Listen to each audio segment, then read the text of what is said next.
What's up, my people?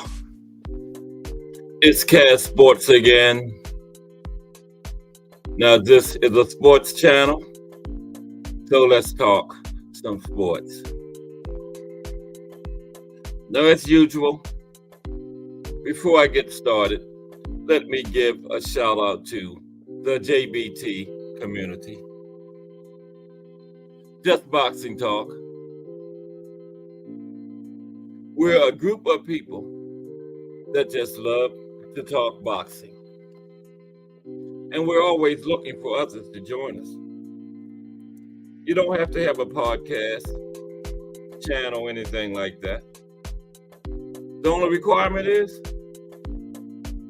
you just have to love to talk boxing. Al Booger, what's up? Al Booger. How you doing this afternoon? BN Boxing News. Salute. I don't know where everybody is, BN. They'll be here. There's Thomas Hill. What's up, T Hill? Al Booger, BN Boxing News, Thomas Hill. In the building so far. How are you gentlemen this Thursday afternoon?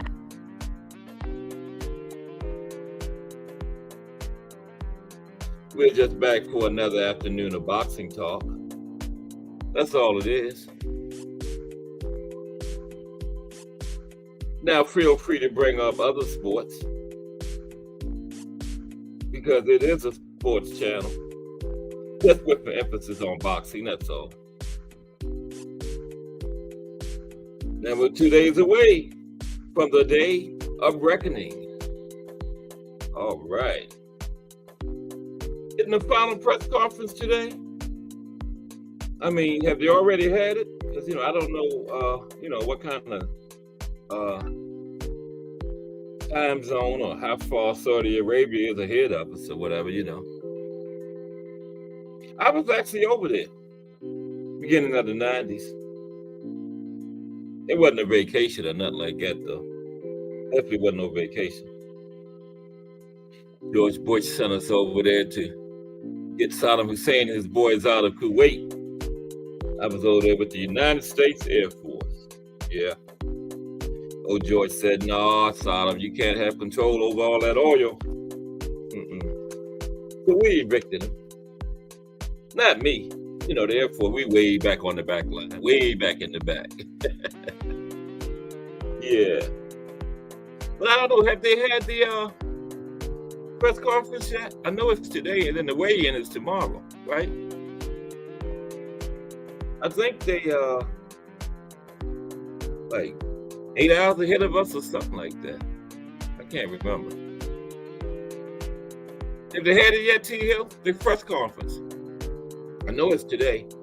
Well, I'll just Google it and watch it later.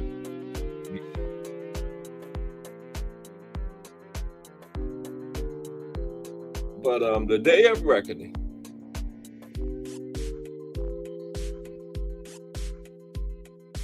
Thursday. And I heard that AJ and Wilder is already scheduled for March 9th with a rematch already in the contract.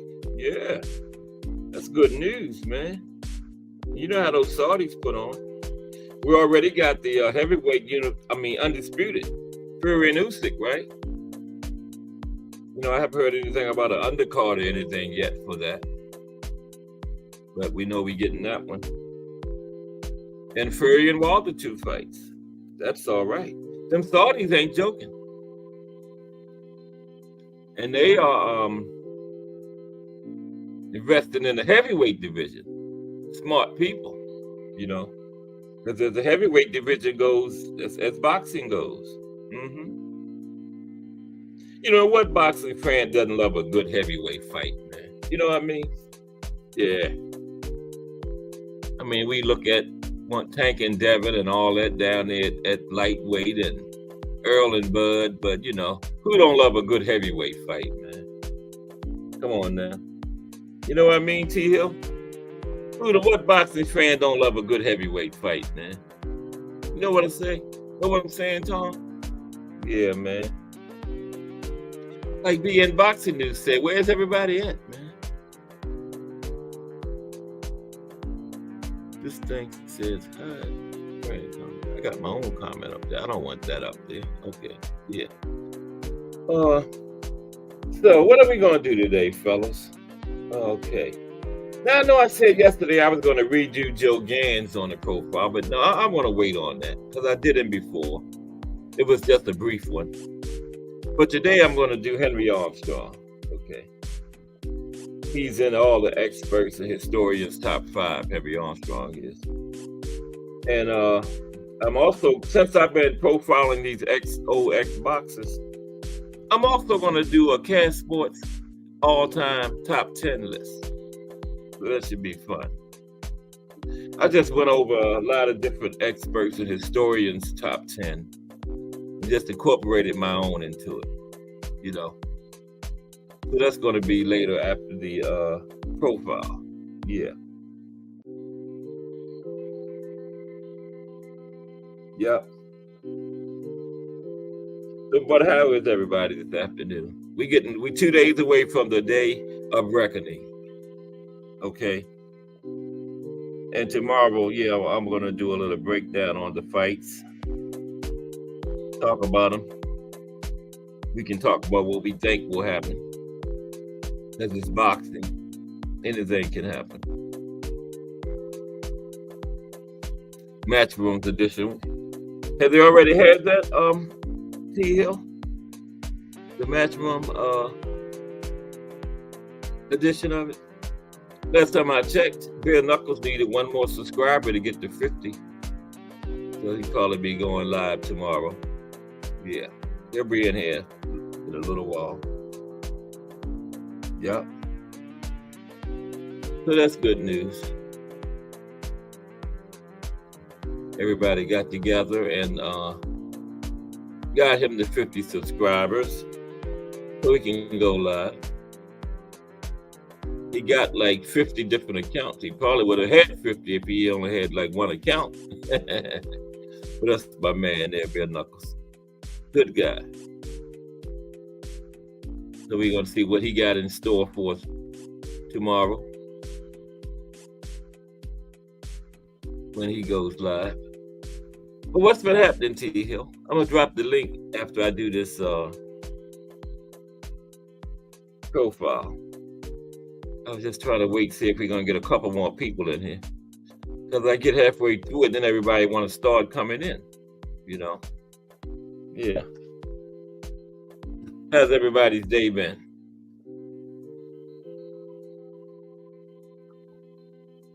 Mine was okay. Now that I'm home. Okay. Thank you, T Hill. I'm going to just Google it and watch it later then. Or go on YouTube. Yeah. Because, yeah, they like 8 hours ahead of us. So, yeah, I thought they might have had us already. Because it's like 8 o'clock at night over there now. Yeah. Yeah. I'll watch it later. I was probably still at work when they had it. I'll watch it later. Did you see it, T Hill? Any fireworks? Anything?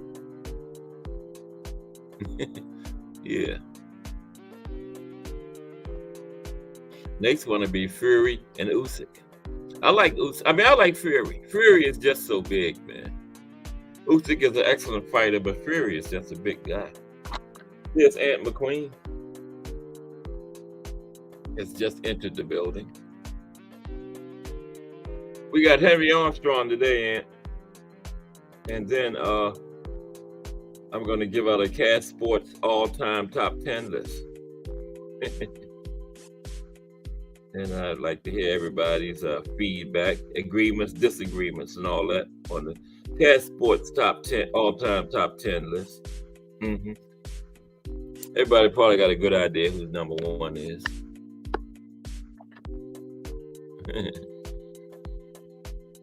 But yeah, Fury and Usyk. I like Fury.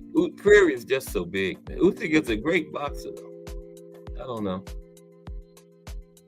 But it will be interesting. I can't wait on the undercard to be released. You know.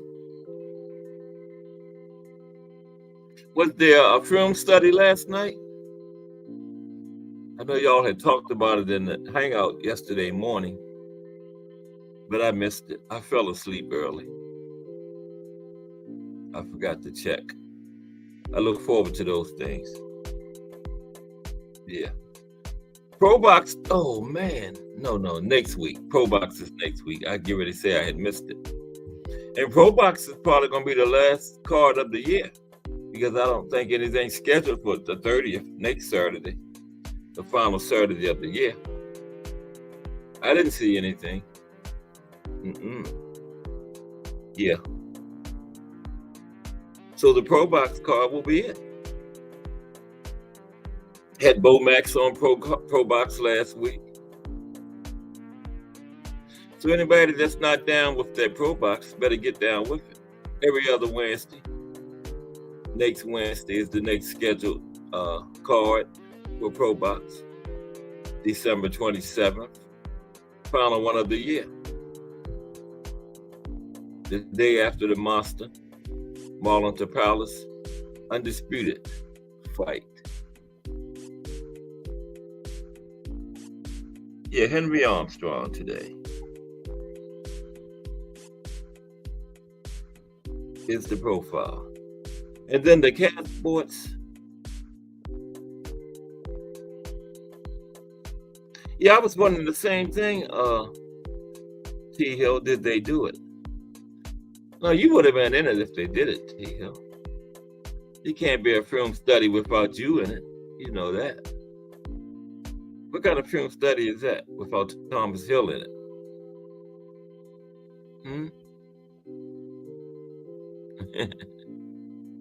Okay, let's get ready to look at Henry Armstrong.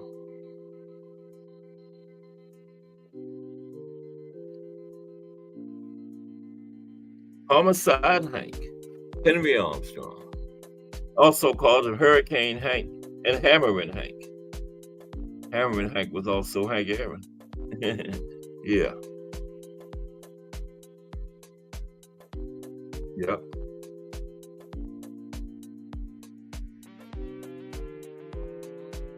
Okay. I guess we'll get started. People would start drifting in. Okay, Henry Armstrong. Henry Jackson Jr. was an American professional boxer and a world boxing champion who fought under the name Henry Armstrong. Okay? Armstrong was one of the few fighters to win in 3 or more different divisions: featherweight, lightweight, and welterweight. Okay? He defended his welterweight title a total of 19 times. I believe that's the record.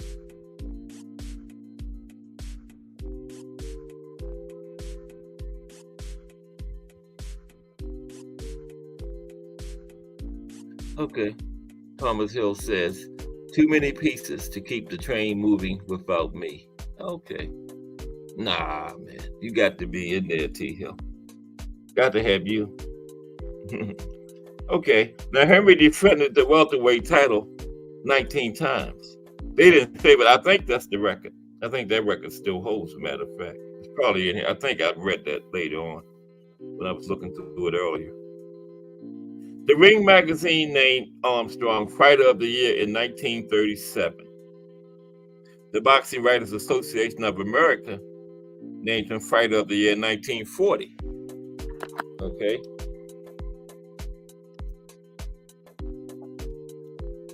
The 2 Fighter of the Year awards. He is currently ranked by BoxRec as the 12th greatest pound-for-pound fighter of all time. And you see on my list, I got him way higher than 12. That's crazy. He ain't Box Rec don't even have him in the top 10. Come on, Box Rec. In 2007, the Ring magazine ranked Armstrong as the second greatest fighter of the last 80 years. Come on, there you go. Now Ring got it right. Box Rec had him 12. Ring had him number 2. Boxing coach and commentator Teddy Atlas considers Armstrong to be the greatest of all time. Teddy got him number 1. Historian Bert Sugar also ranked Armstrong as the second greatest fighter of all time. So what's wrong with Box Rec? They got him 12. Ring magazine got him number 1. No, Ring magazine had him 2. Teddy Atlas had him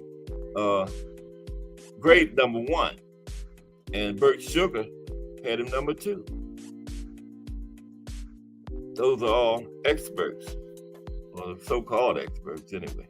Experts, yeah. You know, Bert Sugar, Teddy Atlas. Oh, yeah. Now, ESPN ranked Armstrong as number 3 on their list of the 50 greatest boxers of all time.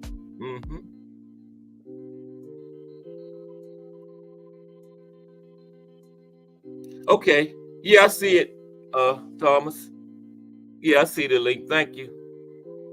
Yeah, I got it. And I'm going to check it out as soon as I get off of here. Any fireworks in the press conference, Thomas? You know, anything interesting? But I'll see it. I'll find out. Yeah. Okay. ESPN ranked Armstrong as number 3 on their list of the 50 greatest boxers of all time. So he's in like I was saying when I started, he's in just about everybody's top 5. I don't know what's wrong with Box Rec. They had him 12. Okay. He was posthumously inducted into the International Boxing Hall of Fame in the inaugural class of 1990. That's something I just learned yesterday. The International Boxing Hall of Fame didn't start until 1990. Okay, because I went on a rant when they said Jersey Joe Walcott didn't get inducted until 1990. I went on a rant like, wow, this man stopped in the 50s. What took him so long? But they didn't have it. So they had a whole truckload of people got inducted in 1990. All those old school boxers. Many of them, because that was the first year, right? I wonder what took them so long to make a boxing Hall of Fame. All the other sports has had it for decades, you know? The big 3.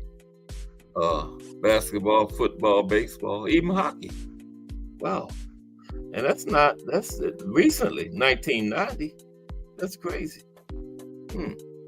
I just assumed that they had one years before that, but I guess they didn't.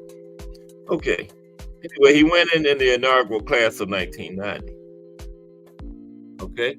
Now in 2019, the International Boxing Research Organization, IBRO, ranked him as the second best boxer of all time, pound for pound, as well as the second best featherweight, third best welterweight, and the 5th best lightweight of all time. Now, who did they have in front of him as featherweight?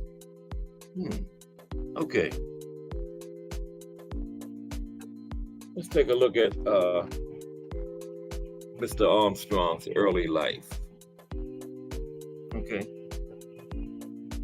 He was born Henry Jackson Jr. on December 12, 1912 in Columbus, Mississippi. He was the son of Henry Jackson Sr., a sharecropper of African-American descent. His father was said to be a full-blooded Iroquois. As a child, Henry Jr. moved with his family to St. Louis, Missouri during the early period of the Great Migration of African Americans from the rural South to industrial cities of the Midwest and North. There, he became involved in boxing. He graduated as an honor student from Vashon High School in St. Louis. Wow. Very rare for Black people to get educations back in them days. He was an honor student. Later, he took the surname Armstrong as his fighting name. Okay. Now,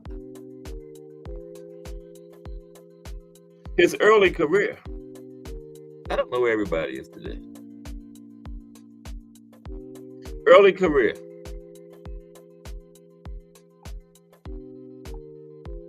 Armstrong began his professional career on July 28, 1931, in a fight with Al Iovino, in which Armstrong was knocked out in 3 rounds.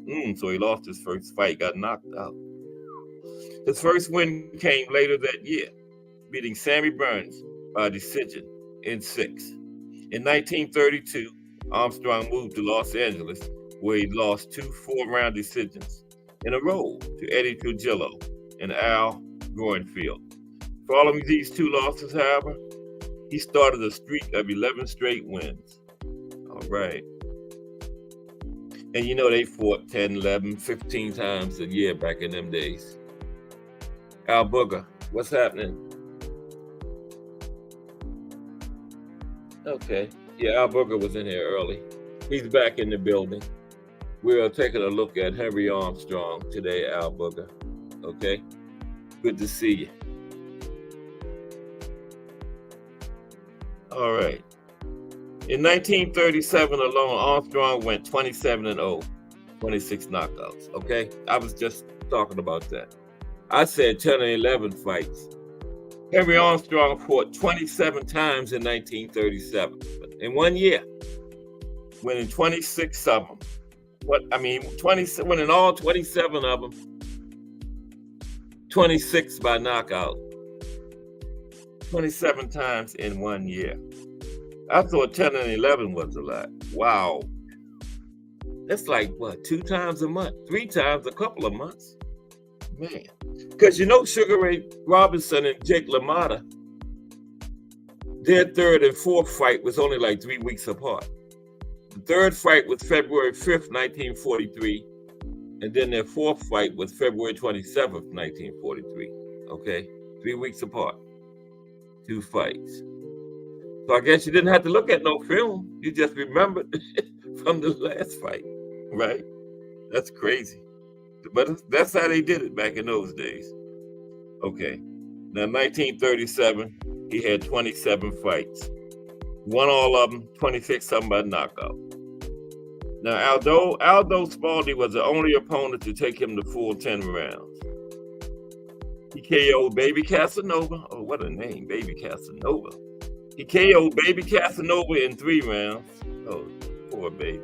He got knocked out in 3 rounds. By Lois in 4, Joe Rivers in 3, former world champion Frankie Click in 4. Heard of him, Frankie Click. Henry beat him in 4 rounds, and former world champion Benny Bass in 4. I like that name, Baby Casanova.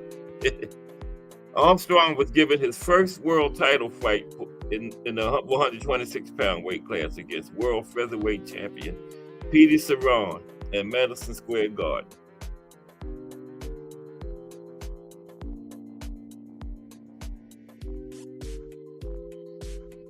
Appreciate you, Al Booger. Trying to do my best. Do a little boxing talk with the JBT in the afternoon. Okay. If all the heavyweights wrapped around me, J Hardcore, Just Do Boxing, Rise Podcast. A little old me right in the middle of them. Okay, but I'm doing my best. All right, now. He got his first world title fight in 1936, against Tommy Cerrone at Madison Square Garden, okay? Armstrong knocked Cerrone out in 6 rounds, becoming the world featherweight champion, okay? He had 2 nicknames, Hurricane Hank and Homicide Hank. They also called him, what was the other one? Hammering Hank. Yeah. In 1938, Armstrong started his season with 7 more knockouts in a row. He was knocking them out, including one over Chalky Wright, a future world champion. Chalky hadn't became world champion yet. Okay. The streak finally ended when Arizmendi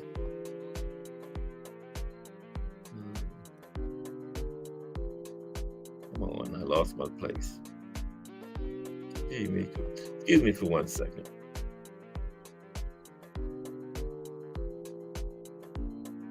One second. My big hands. Here we go. The streak finally ended when Arismendi lasted 10 rounds before losing a decision to Armstrong in their fourth fight. Went to the doctor this morning. I weighed 205. I'm usually between 200 and 210. 6'3", 205. That's not bad. I would be a heavyweight though. But no, I would lose those 3 pounds and fight at cruiserweight. Yeah. Okay. The streak finally ended when Arismendi lasted 10 rounds before losing a decision to Armstrong in their fourth fight. Okay, so the streak ended. Armstrong's streak of 27 knockout wins in a row qualifies as one of the longest knockout win streaks in the history of boxing, according to the Ring magazine. One of them. I can't think of anybody that's got more than 27 knockouts in a row. Not even Tyson. I'm going to have to check on that. Definitely going to have to check on that. But I think that's the record. Yeah, I like Homicide Hank the best too, Al Booger. He had Hammerin' Hank, Homicide Hank, and what was the other one? It was another one. I like Homicide Hank. Hurricane Hank, yeah. Hurricane Hank. I like Homicide the best. Later in 1938, Armstrong, still the featherweight division world champion, challenged Barney Ross for the title. Later, a fellow member of the 3 Division Champions Club, Ross was then world welterweight champion. Okay. Armstrong was featherweight champion and he challenged for welterweight. Because see, back then, they didn't have those juniors and supers. It was straight, featherweight, lightweight, welterweight. It wasn't no junior featherweight or junior super. Didn't have none of that. They just had 8 straight weight classes. Flyweight, bantamweight, featherweight, lightweight, welterweight, and on up. Okay. They didn't have what they called it the tweener divisions when they first incorporated them into it. Yeah. They didn't have those then. So he was featherweight champion and he challenged Barney Ross for the welterweight championship. Wait a minute. Featherweight is 126. That's 21 pounds. Welterweight 147. Okay. Okay, Ross was in welterweight champion. Armstrong fought at 133.5 pounds, beat Ross, who fought at 142 pounds by unanimous decision. Yeah, couldn't knock him out though. So he added the World Welterweight Championship to his belt. So he had featherweight and welterweight at that time. I think he had like 3 titles at once, but right then it was just 2. Lonnie Lee, what's up, Lonnie Lee? You must be at the light testing, right? Yeah, I do that too. And Mike Rhyme. What's up, Mike Rhyme? Lonnie Lee and Mike Rhyme just came into the building. We're talking about Henry Armstrong, Hammerin' Hank, Hurricane Hank, and Homicide Hank.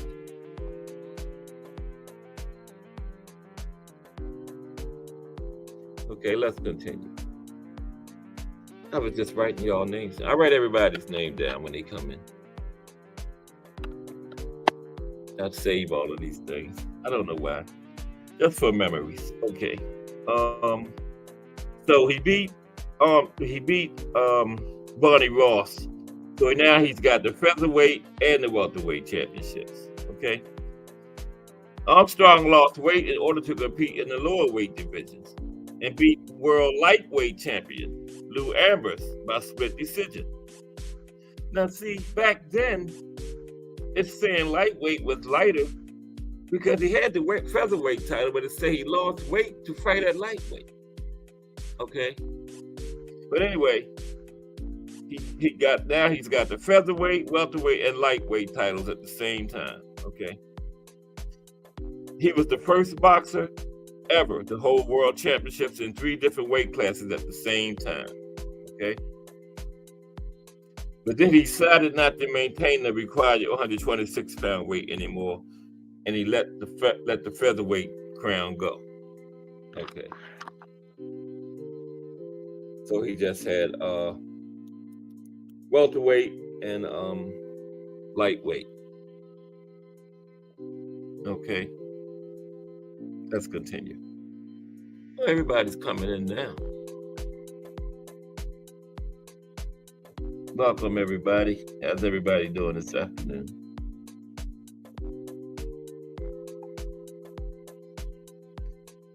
Yes. Lights are beautiful. Appreciate everybody. Armstrong dedicated the next 2 years to defending the welterweight crown. So he still had the lightweight title, but for the next 2 years, he just fought at welterweight. Bill Knuckles, did you get, I know you had 49 last time I checked. Yeah, we picked up a couple this morning. I made a couple of them. Well, I didn't make them. I had a couple of my co-workers, some of the people that I supervise, subscribe to you. They don't even watch boxing, but I said, what will it hurt? Come on. I couldn't find another person before I left. Did you get 50? You had 49 last time I checked. So are you going to go, you're going to start tomorrow or you're going to wait? Let me know in the chat. Are you going to go live tomorrow? Because I know you're going to have one more person by tomorrow. Bill Knuckles. Bill Knuckles and Boxing Talk in the building. Maybe going live tomorrow. Still got 49? Okay. Yeah, I left. I could have got one more, but I had to get out of there. Get home, get ready for my show. But I'll have it tomorrow morning. So you will have 50 by this time tomorrow if you want to go live, okay? I promise. Okay. So Armstrong, he dropped the featherweight title. He had 3 at one, first one ever to have 3 at one time. He dropped featherweight, and then the next 2 years, he just fought at welterweight, okay? He defended the lightweight belt in a rematch. Oh, I'm lying. He did defend the lightweight belt. But why did they say he dedicated the next year at the welterweight? Anyway, Armstrong defended the lightweight belt in a rematch with Ambrose, which he lost on a 15-round decision. After that, he concentrated once again on, okay, that was after the 2 years. Once his first fight back at lightweight, he lost the belt. So now he's just got the welterweight belt, okay. After he lost the lightweight belt, he went back to defending the welterweight title. Defended it in 8 fights in a row. The last of which was a 9-round knockout win over Puerto Rican Pedro Martinez. Now, he tried to become the first fighter to win 4 titles in different weight categories because he went up to middleweight, right? And he fought Garcia. I think he fought Garcia at welterweight, so it was a rematch, but it was at middleweight. But the fight ended in a draw, so he didn't get his 4th division. Armstrong's attempt to win a world title in the 4th division was frustrating. According to boxing historian Bert Sugar, many commentators of that time said that Armstrong deserved a decision in that fight. So he went for his 4th title in his 4th weight division. He already was the only one to do it in 3, but it ended up in a draw, so the guy Garcia kept the title. Returning to the welterweight division, Armstrong successfully defended the title 5 more times until Fritz Zivik beat him to take the world title in a 15-round decision. This ended Armstrong's reign as welterweight champion. Armstrong's 18 successful title defenses were the most in history in the welterweight division. I thought they said 19. Well, they said he was in 19 title fights. He successfully defended it 18 times. He lost the last one. Okay. In 1945, Armstrong retired from boxing. His official record was, check this out, 152 wins. Wow. 21 losses, 9 draws. That's a lot of draws. 101 knockouts. What a record. Okay. After boxing. Okay. After retiring from boxing in 1946, Armstrong briefly opened a Harlem nightclub, the Melody Room, named after his first nickname. Wow, that was another nickname. So he had 4 nicknames. He returned to settle again in St. Louis, Missouri, where, apart from the ceremonies and galas that he attended afterward, he led a quiet retirement.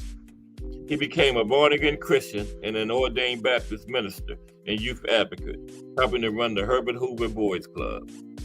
He also taught young fighters how to box. In February 1966, Reverend Armstrong appeared on the TV game show I've Got a Secret, with his simultaneous secret triple championship as his secret. I've Got a Secret. I vaguely remember that. I was a little boy. Okay. Now, his honors that he won, to wrap it up. Okay. 1937, he was the Ring Magazine Fighter of the Year. 1940, he was the Boxer Writers Association of America Fighter of the Year. 54, he was inducted into the Ring Magazine Boxing Hall of Fame. The year it was established. Okay. So they didn't have the International Hall of Fame, but they did have a Hall of Fame, Ring Magazine Hall of Fame. And that was established in 1954. Okay. I figured they had to have one. In 1987, he was among those inductees from the Ring list who was absorbed into the International Boxing Hall of Fame when it was established. I thought it was 1990. Now they confuse me. They said, this says 1987. Other places that say it was started in 1990. I think it was 90 because I've seen 1990 a lot more. But anyway, he went into the International Boxing Hall of Fame the year it was established. In 1995, Armstrong was posthumously honored for his boxing career by being inducted into the St. Louis Walk of Fame. In 2007, the Ring Magazine ranked Armstrong as the second greatest fighter of the last 80 years. And in 2007, ESPN ranked Armstrong as number 3 on their list of the 50 greatest boxers of all time. Homicide Hank Armstrong. Homicide Hank, Henry Armstrong. Okay. Y'all ready for the Cash Sports all-time top 10 list? Are y'all ready? Okay. Man. Let me pull it up. Because I got some little commentary that I got from different places to go along with it. Give me 1 second. And watch me not find it this time. My commentary.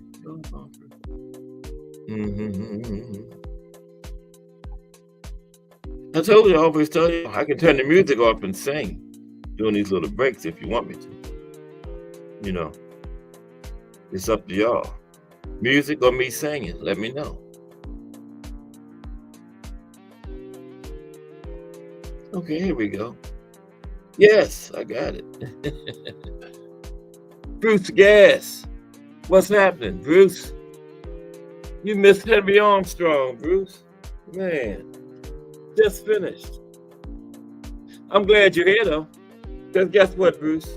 Yes, I'm getting ready to give y'all the Cash Sports all-time top 10 list. That's fighters all-time. Now, then, when, whatever. Okay? Cash Sports all-time top 10 list. Drum roll. Okay. But Bruce Gas Boxing in the building. How are you, Bruce? On a Thursday afternoon. I missed that. Did you see the press conference, Bruce? I missed it. But Thomas Hill got the link in here for it. And I'm going to look at it as soon as I get off of here. Yeah. I don't know why this phone keeps doing this. Keeping track of my likes. So I got my laptop and 2 phones here. And the one I'm keeping track of the chat on keeps going out. Because the laptop is behind everybody. But the phone is caught up.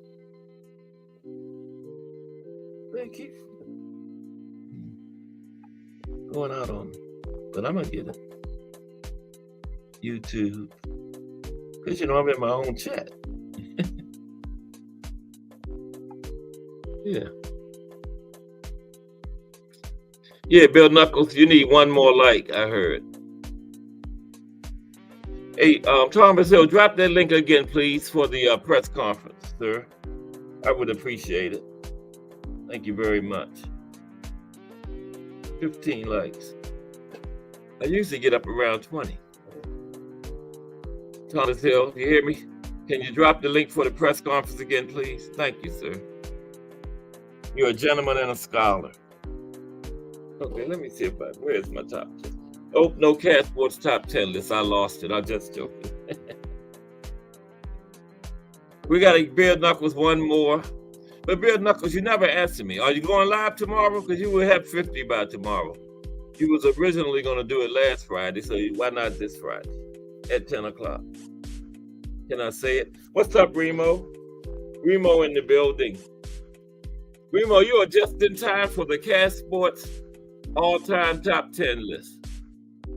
Okay, so there we have it. Beard Knuckles and Boxing Talk will be doing his inaugural live tomorrow at 10 p.m.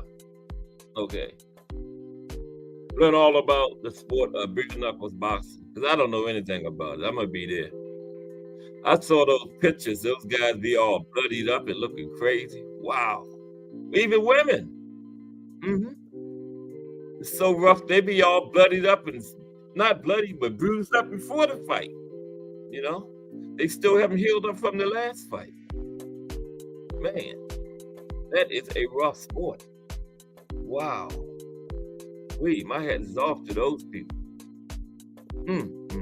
What is wrong with them? Wow. But I'm going to check it out. Yeah. Tune in to Beard Knuckles and Boxing Talk tomorrow at 10. Okay. And we just got finished doing the profile on Henry Armstrong. By the way, tomorrow will be Willie Pep. Okay, so you don't want to miss that one. Willie Pep was a bad dude. And he's on my top 10 all-time list, too. Let's do it. Okay. I was trying to wait till the top of the hour, see if a few more people come in. But yeah, Willie Pep is on it. He was a bad guy. The Wisp. That was his nickname, Will o' the Wisp. Willie Pep. Yeah. Like's looking good. Everybody ready for the Day of Reckoning? Saturday? No, I haven't seen it, Bruce. When did it come out? I will see it now that you told me. Yeah, I will see it. Definitely. I love me some Willie Pep, man. Yes, sir. I didn't know he had a movie out. It must not have been out that long. Wow. Okay. The Will o' the Wisp. Willie Pep. That was a bad dude, man. Yeah. He, for his defense, I would say it would be between him and Sweet Pea, Pernell Whitaker, for his best defensive fighters, man. Yeah. He was a technician. Willie Pep. Y'all get a chance, check him out. Yeah. Yeah, but I'm going to definitely check that movie out. Okay, Bruce, I appreciate it. Yeah, I figured it had to just come out because I would have heard about it. Okay. Have you seen it yet, Bruce? I'm going to definitely check that out. Willie Pep.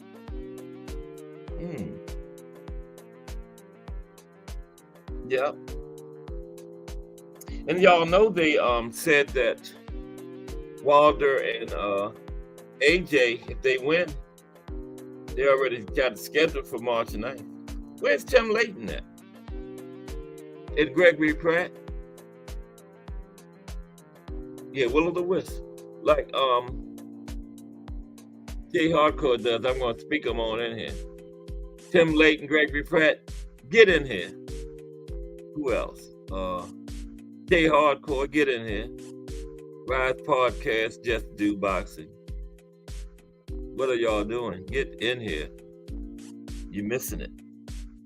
Okay, here we go. Cat Sports, all time. Oh, wait a minute. Did I pull it up? I'm not ready yet. I'm not ready. got a little commentary I found about each one that I stole. But hey, I'm not saying it's mine. The list is mine, the order, but I stole these little captions from somebody that I'm going to read. But it's all good. That's what they put them on there for people to read, right? All I'm doing is reading it. Okay. No. It's a marvelous one. Marvin Hagler. I think Bruce Gass will like this list. Okay. Maybe the order might be a little out of whack, but hey, I like it. What's his nickname? The Ghetto Wizard. Okay. Here we go. At number 10, we have the Ghetto Wizard, Benny the Great Leonard. Okay? The Ghetto Wizard, Benny the Great Leonard at number 10. In an era when fighters were far more active than they are today, Leonard's numbers stand out. The longest reigning lightweight champion from 1917 to 1925, Leonard ended his career, get this, 85 wins, 5 losses, 1 draw, 69 knockouts. 3 of those losses came before his 21st birthday.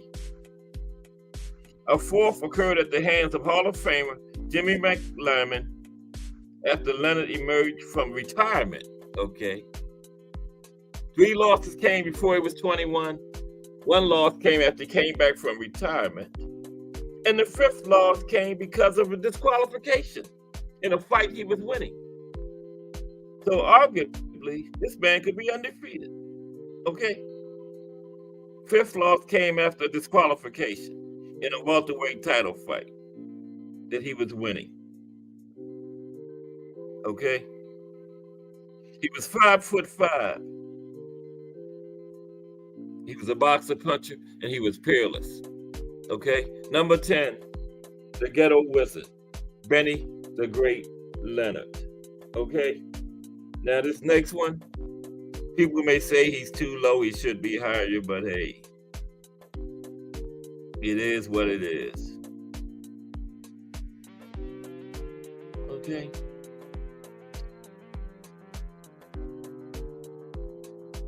No, it ain't Manny Pacquiao. It could have been on it, but he didn't make the grade. Okay. Okay, here we go. At number 10,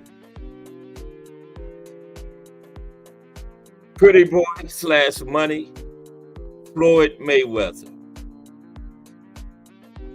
Number 9, I mean. Pretty Boy / Money, Floyd Mayweather. Way back at number 9. And let me know your agreements, disagreements, whatever, want to know. Bare Knuckles in here. Yeah.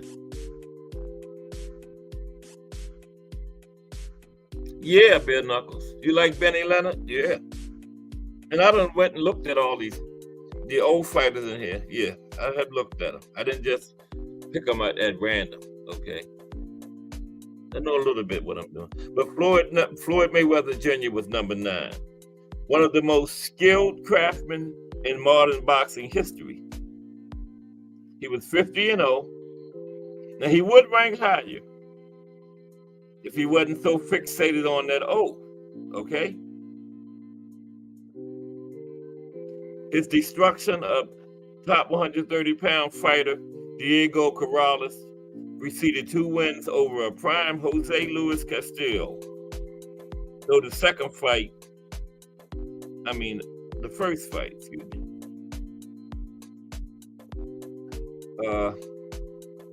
could have lost that one. I don't know. It was close. But he opted for mismatches in his late 20s. And the money years almost exclusively involved meetings with rivals at ideal times. You know what I mean? Yeah. Okay.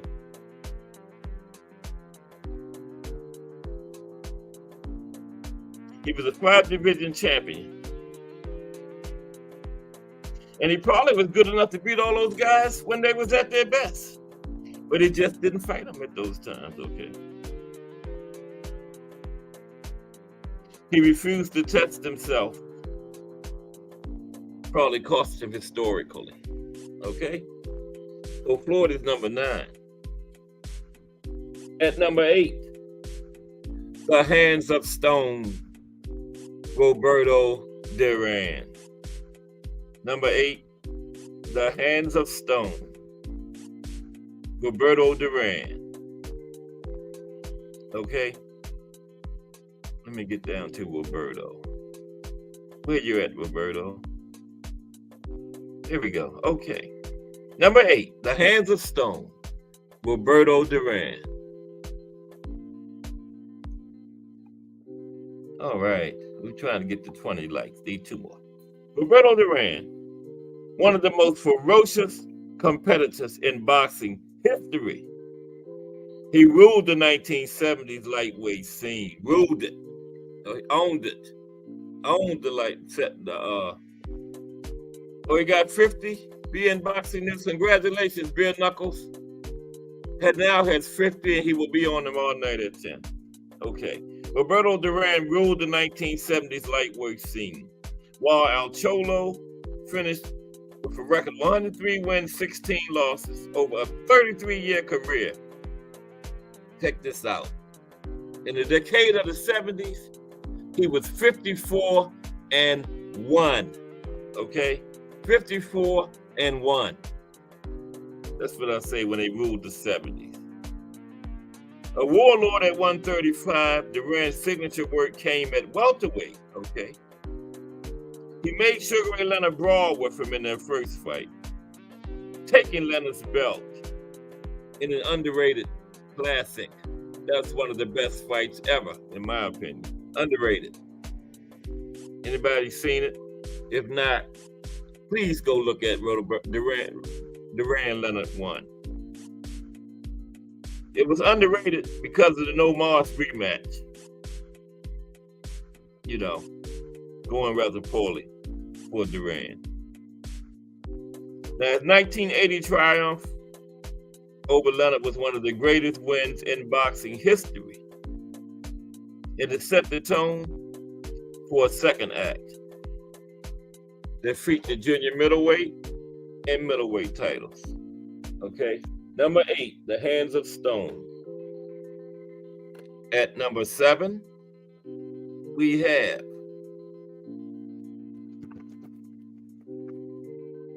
Marvelous Marvin Hagler. Number 7, Marvelous Marvin Hagler. Okay? In a decade featuring tough guy action figures, Hagler was the boxing equivalent. He was avoided for years. The working class fighter saw a bogus draw deny him the middleweight crown. Shortly after that 1979 draw against Vito Antuofermo, Hagler, 52 wins, 3 losses, 2 draws. He began a 7-year title reign. The bruising southpaw had better luck finding 1980s opponents, laying waste to natural middleweights and beating legends Roberto Duran and Thomas Hearns. That was the defining boxing sequence for him, by the way. While Hagler's hard luck ways returned when Sugar Ray Leonard received a long debated decision. People still debating that, leading to Hagler's retirement. But his run stacks up well historically, okay? Number 7, Marvelous Marvin Hagler. You like that, Bare Knuckles, so far? Okay. Okay. At number 6, we have, who's at number 6? Oh, I'm going the wrong way. Because their lists are different than mine. At number 6, we have Sugar Ray Leonard. Okay? The Sugar Man. Sugar Ray Leonard from Palmer Park, Maryland at number 6. A very skilled boxer, Leonard played his Olympic gold medal into becoming the post-Muhammad Ali face of boxing. Yes, he was. Became the face of boxing after Ali left. There was some big shoes to fill, but he did a pretty good job of it. What you think, Bruce Gas? I think he did a pretty good job of it. Nobody could fill Muhammad Ali's shoes, but he did okay. Okay, that was a hard act to follow. Leonard's welterweight wins over Wilfred Benitez, Roberto Duran, and Thomas Hearns gave him the career-defining moments before he turned 26 years old. He got those were some big wins for a kid under 26 years old, man. Wilfred Benitez, Roberto Duran, and Tommy Hearns ain't even 26. Come on, man. But Leonard's prime ended early. He had the eye injury, detached retina. Had the eye injury not intervened, we are likely talking about a top 5 all-time fighter. Yes. Okay. Finished with a record of 36 wins, 3 losses, 1 draw. Now, he may not have deserved the decision over Marvin Hagler, but even being competitive against a heavily favored middleweight after essentially a 5-year layoff showed the vast toolbox the charismatic star possessed. Number 6. Was that number 6? Yeah, number 6 was Sugar Ray Leonard. Okay. Now we come to number 5. Coming down the home stretch. The big boys. Okay. I think this top 5 is on point. Now those 5, 6 through 10 might have been a little off, but this top 5, man, I put that up against anybody's all-time great. Check the Cash Sports top 5 out, y'all. Number 5, the Brown Bomber, Joe Louis. Okay? The Brown Bomber. The longest reigning heavyweight champion, Louis ruled boxing when it stood atop the American sports hierarchy. The vicious puncher won the belt in 1937 and defended it a record 25 times, beating the likes of Billy Conn, Jersey Joe Walcott. He also knocked out Max Baer and Max Schmeling, both former champions. Now, after Schmeling beat him in 1936, Louis floored the German 2 years later in what was probably the most anticipated fight in boxing history. Now, late career losses to Ezra Charles and Rocky Marciano do not detract from one of the sport's defining legacies, because against Ezra Charles and Rocky, he had no business still in the ring, man. He had no business still in there. But number 5, the Brown Bomber, Joe Louis. Okay. Now we're coming up to the really big boys. Number 4. Number 4 was the Will o' the Wisp himself, Willie Pep. That's right. Willie Pep is in the top 5, Jack. Willie Pep. Number 4, the Will o' the Wisp. Okay. Pernell Whitaker's top competition for boxing's defense GOAT is Willie Pep. Okay. Boxing defense GOAT. All right. Pep deployed a silk. I'll say it again. Pernell Whitaker's top competition for boxing's defensive GOAT is Willie Pep. Okay. Check him out. You'll agree with me. Pep deployed a silky smooth style that bedeviled featherweights for years, en route to a 230 wins, 11 losses, and 1 draw. Check this out. Pep won his first 63 fights, 63-0 before he lost one. Come on, man. Already residing as the world's top-ranked featherweight, Pep took the 126-pound belt from Hall of Famer Chalky Wright in 1944 and kept it for 4 years. Unfortunately, injuries from a 1947 plane crash sapped some of Pep's wizardry, leaving him vulnerable.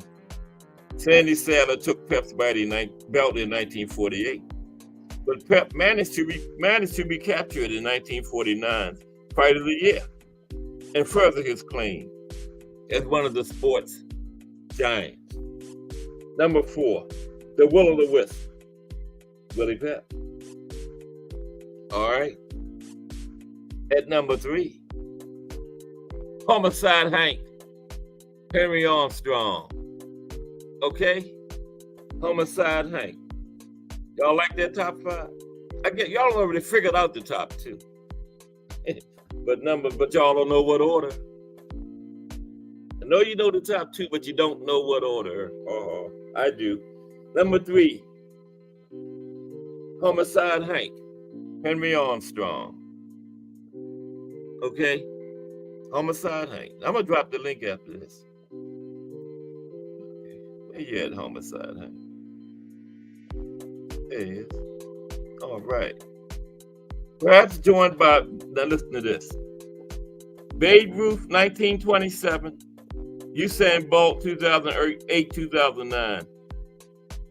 Armstrong's 9-month run from November 1937 to August 1938 is in the discussion for greatest sports year ever. Check out what this man did in 1937. He had 27 fights that year, won all 27 of them, 26 by knockout. Oh, tomorrow's his birthday, Bruce Gas? I did not know that. Tomorrow is Harold Hank's birthday. Wow. But 1937, he had 27 fights, won every one of them, 26 by knockout. They said that is one of the best sport years ever. Joined by Babe Ruth, 1927, and Usain Bolt, 2008, 2009. I'm gonna have to go Google what Bolt did. I know about Babe Ruth, 1927. But I can't quite, I remember Bolt, but I can't quite remember the exact figures, some 8 and 9, how many gold medals and all that stuff. I'm gonna have to go Google that. But 27 fights in 1 year, and then won all of them. 26 by knockout. And Bruce Gas has just informed us that tomorrow is his birthday. Happy birthday, Hammer and Hank. Wow. Homicide Hank. I like Homicide Hank better. Okay. And he also, besides winning all 27 of his fights that year, he won the featherweight title that year. What a year.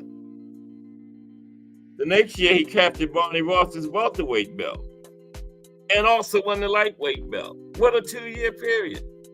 And that made him the first fighter ever. He had three belts at one time, as a matter of fact. And when he went for the 4th one at middleweight, it ended up in a controversial draw.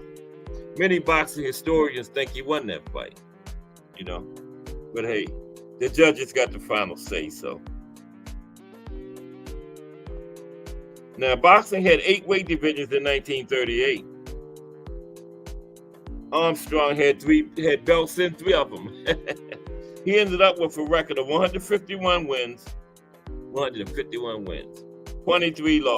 losses, and 9 draws. That's a lot of draws. Wow. Like I was just saying, many felt he won the middleweight title in that 1940 draw. He beat 16 champions and made a record 19 welterweight title defenses. Still a record to this day. Okay. Now for the top 2. You know the 2 that's left. It's Muhammad Ali and Sugar Ray Robinson, but you don't know the order. So here we go. At number 2, the Louisville Slugger, Muhammad Ali. Okay. Muhammad Ali comes in at 2. I had to put Sugar Ray 1. I just had to do it. Okay, Muhammad Ali, the Louisville Slugger, number 2. Had the Vietnam War not occurred, Ali probably would have been number 1. But had the Vietnam War not occurred, Ali probably submits a historic, uninterrupted run of brilliance. No heavyweight could do what 1960s Ali did. His movement picking all comers apart. But Ali cemented his legend after his hiatus. Dropped into the most loaded era in heavyweight history. Yes, the early middle 70s. Bruce Gas can tell you. the most loaded era in heavyweight history, man. In the 70s, Ali 2.0 never regained all of Ali 1.0's skills, but his brilliance derailed George Foreman and his will broke Joe Frazier in Manila, in probably the greatest fight in boxing history. Not just heavyweight. Thriller in Manila, probably the greatest fight in boxing history. Anybody that haven't seen that, please Google that and watch that. The Thriller in Manila, okay? Joe Frazier and Muhammad Ali, okay? Those two men almost killed each other in that ring that night, man. After like round 10, I don't even know how they kept coming out there, man. Joe Frazier fought like 12, after the 12th round, Joe Frazier fought the last couple rounds blind. And he just couldn't make it at the round 14. And later, Ali said that he wasn't coming out there after round 14 either. Bruce Gass could tell you. He said if Joe Frazier would have waited a little bit longer, he would have won the fight. But just Google that, man. The Thriller in Manila, probably the greatest fight of all time. And Ali will be a towering sports figure throughout time, not just boxing. And he was a 3-time champion. And of course, number one, Sugar Ray Robinson. Number one, Sugar Ray Robinson. It's my Barroso Boxing. How are you today, my friend? Good to see you aboard. It's Morale Barroso Boxing. Always a pleasure. Salute. Just going over the Cash Sports all-time top 10 list. What y'all think? Now I know that top 5 was fire. Now the last 5, 6 through 10 could have been rearranged, or even some couple other people dropped. They're like Manny Pacquiao. I really thought long and hard about Manny, but I didn't know who to take out. Now, if I had a number 11, it would be Manny. Okay. But that top 5, you can't mess with that. That top 5 is fire. Okay. And number 1, Sugar Ray Robinson. Okay. But the term pound for pound entered the mainstream vernacular largely because of Sugar Ray, who threw his unparalleled speed, power arsenal at the welterweight and middleweight divisions in the 1940s and 50s. He beat a stacked slate of competition, winning the 160-pound title 5 times. Prior to first taking the middleweight belt via the St. Valentine's Day Massacre from Jake LaMotta, who I profiled yesterday. Jake, he was a demon at 147. Robinson, who lost once in his first 123 fights. Listen, 123 fights, 1 loss. 1 loss in 123 fights. That's incredible. There's Gregory Pratt. What's up, GP? Where you been, bro? How you doing today? Gregory Pratt in the building, GP. I'm going over the Cash Sports all-time top 10, man. And this top 5 is fire. I put that up against Teddy Atlas, Burt Sugar, Ring Magazine, ESPN, Box Rec, anybody. Cash Sports top 5, okay. Any of them. I'd put it up against them. But these stuff I'm reading, I stole it from half of them. But it's my order. Okay. Prior to first taking the middleweight belt via the St. Valentine's Day Massacre from Jake, the Raging Bull, or the Bronx Bull, Jake LaMotta, who I profiled yesterday. Great fighter, Jake LaMotta. He was a demon at 147. Robinson, who lost once in his first one, I read that, lost once in 123 fights, also nearly took Joey Maxim's light heavyweight belt, but scorching heat forced him to quit on his stool. Less of a superpower after the 2.5-year retirement. Robinson, he had no business coming. Just like Joe Louis, should have stayed retired. Just like Ali should have stayed retired. But after a 2.5 year retirement, Robinson still became the Associated Press Fighter of the 20th century. Yeah. Final record was 175 wins. He almost got to 225 more. 175 wins, 19 losses, 6 draws. Cat Sports top 10 pound for pound list. To review. Number 10. What is that? Benny the Great. The Ghetto Wizard. Benny the Great Leonard. Number 9. Pretty Boy / Money. Floyd Mayweather. Number 8. The Hands of Stone. Roberto Duran. Number 7. Marvelous Marvin Hagler. Number 6. Sugar Ray Leonard. In the top 5. Rivals anybody's top 5. At 5. The Brown Bomber. Joe Louis. At 4. The Will-O-the-Wisp. Willie Pep. At 3. Homicide Hank.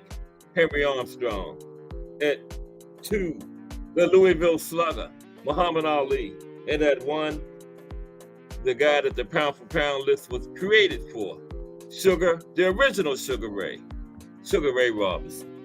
Okay, let me get this link in there.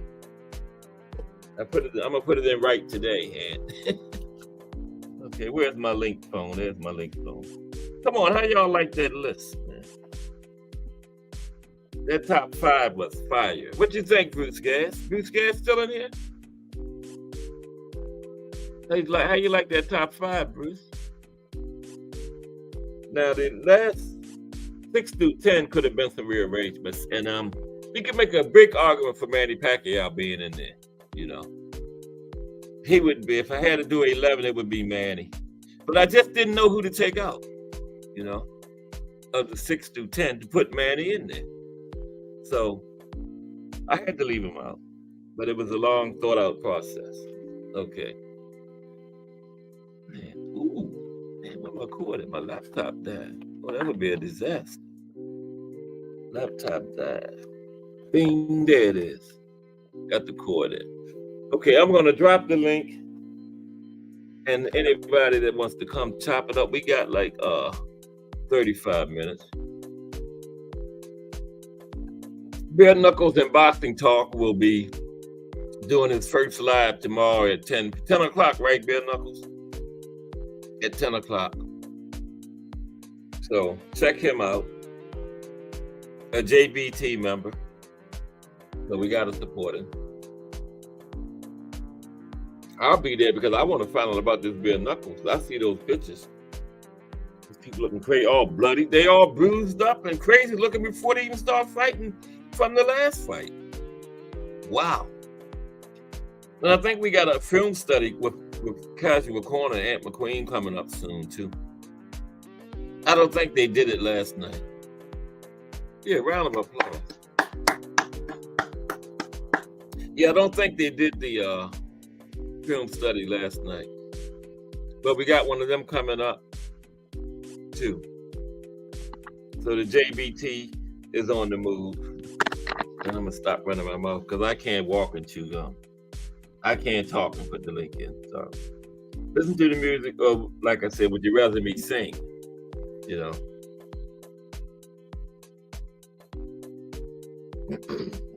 I think I'm gonna sing. No, jack up. Okay. And by the way, tomorrow's profile will be the Will-O-the-Wisp, Willie Pep himself. Number 4 on the past Cat Sports pound for pound list. A bad dude, man. I was watching Willie last night, man. Him and Sweet Pea, Pernell Whitaker are the top 2 defensive fighters ever. Okay. And Willie might be number 1. Okay. Bad dude, man. Silky smooth. Willie Pep. And I'm going to you'll hear about him tomorrow. I'm going to profile Willie tomorrow. I love this boxing, man. Talking about these old fighters. I might become a historian. You know.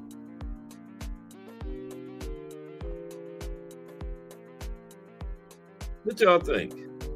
Should I become a historian?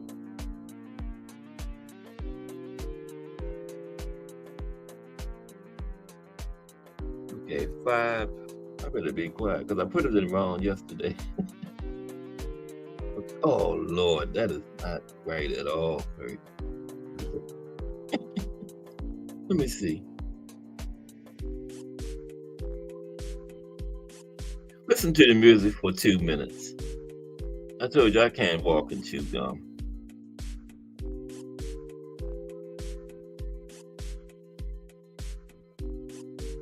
I was getting ready to mess up big time again. I had Aunt trying to get in yesterday, and when I got it right, it was only 5 minutes left in the show.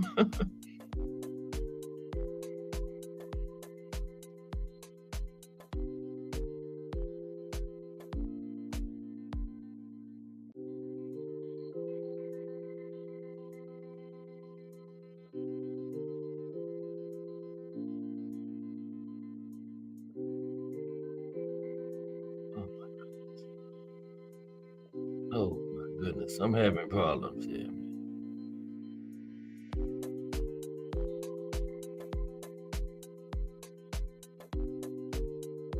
Where's my 7-year-old granddaughter at, man? She would have been had this link in here.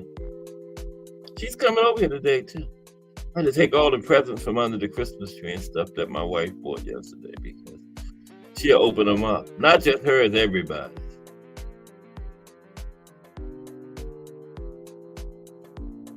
I wore mine today. My wife bought me a nice pair of boots. I wore them to work. Hey, oh my God, that's not right. That's not right.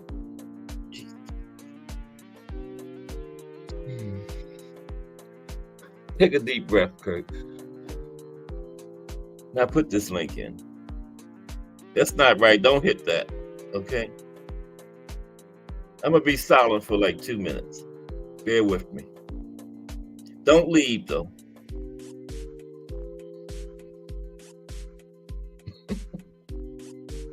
That link is not right.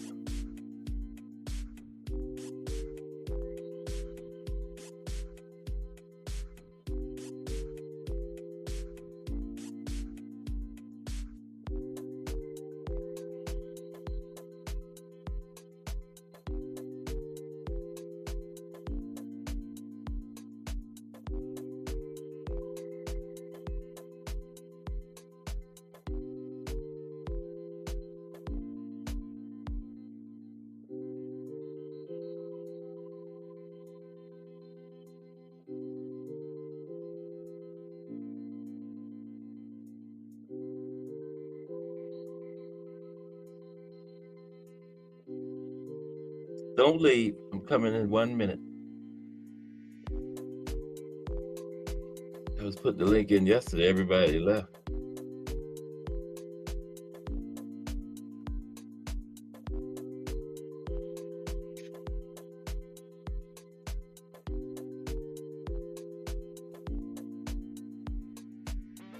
Why can't they just?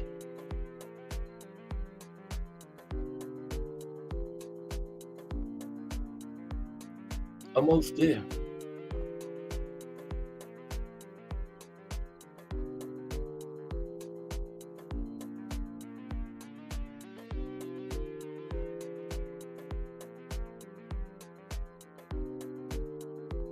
All right. Now this link is right. Bet the farm on it. Put the farm on this one. There it is. Come on, link. There we go. Okay. The link is in. We got like 30 minutes. Everybody ready for the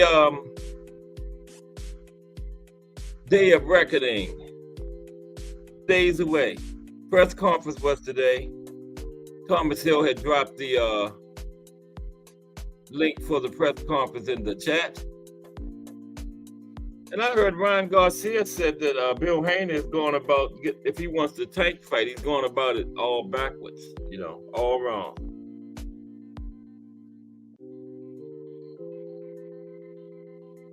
Yeah, that's what Mr. Garcia said. So he's like insinuating Bill Haney don't really want it. That's what I read into that. See if I can find that article. Yeah.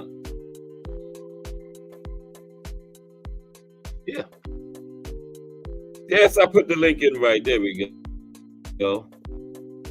Let's see. Okay, I'm coming, Bill Knuckles. Yeah, I did it right.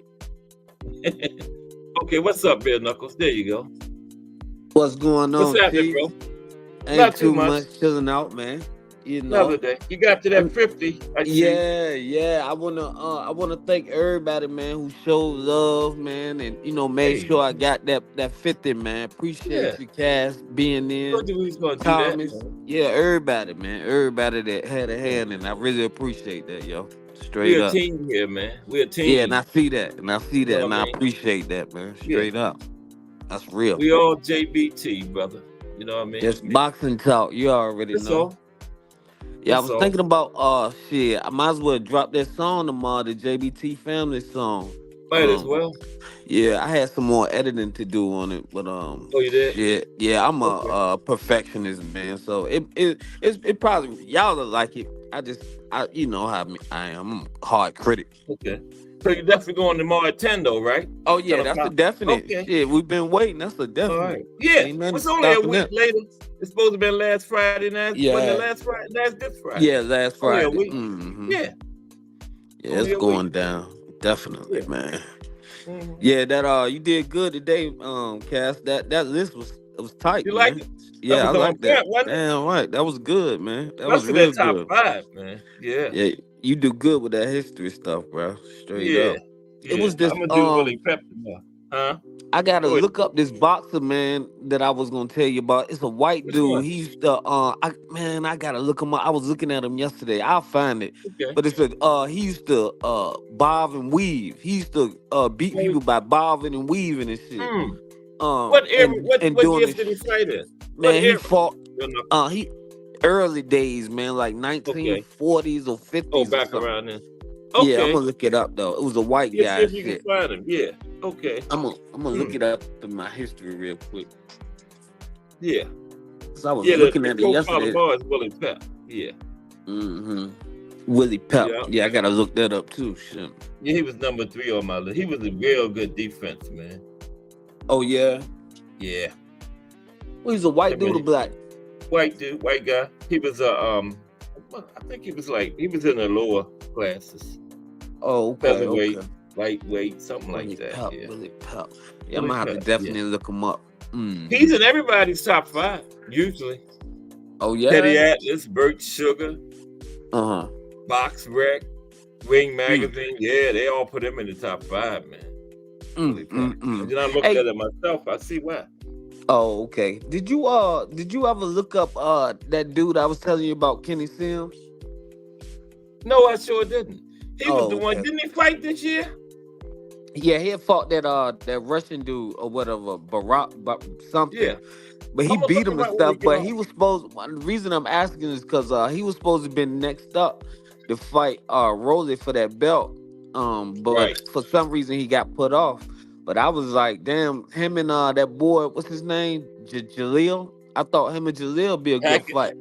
Yeah. Yeah, Jaleel Hackett. Since Kenny already beat one of the boys from Coach Calvin's stable already. I thought Did he that beat the Russian guy that night you was talking about? yeah, he beat him. He beat him, Okay. but it was a hard fight though, boy. He was on that. I remember that. He wasn't Yeah, on he that left out card. of there lumped up. He was on the Rolly card. Was he on the Rolly Barroso Yeah, card? One of those exactly. cards? Yeah. Yep, I exactly. remember him. Right. Yep, I that's remember. exactly what car he was on. I'm gonna see if I can find out what happened to him once I get off of here. Yeah. Yeah, Kenny, I've been remember him. looking him up, man. I know he had sickle cell, so I think he had got sick or something. Yeah. Matter of Because fact, he was definitely supposed to haven't fight fought on the since then. 16th. Yeah, he was Of this supposed to month? fight December 16th. Yeah. Yep. Okay. Yep. He was supposed to fight the 16th. But Maybe he something injured. came up. I Probably think he's injured or sick. something. Okay. Yeah, I think he's sick, man. He got that sickle cell. Wow. Oh man. Mm-hmm. Yep. That's rough, man. And trying to be a fighter, you know. Yeah, damn right, man. With the weather changing up and all that shit, you All got to that. take care of yourself. Going up and down in weight and all that Yeah. stuff.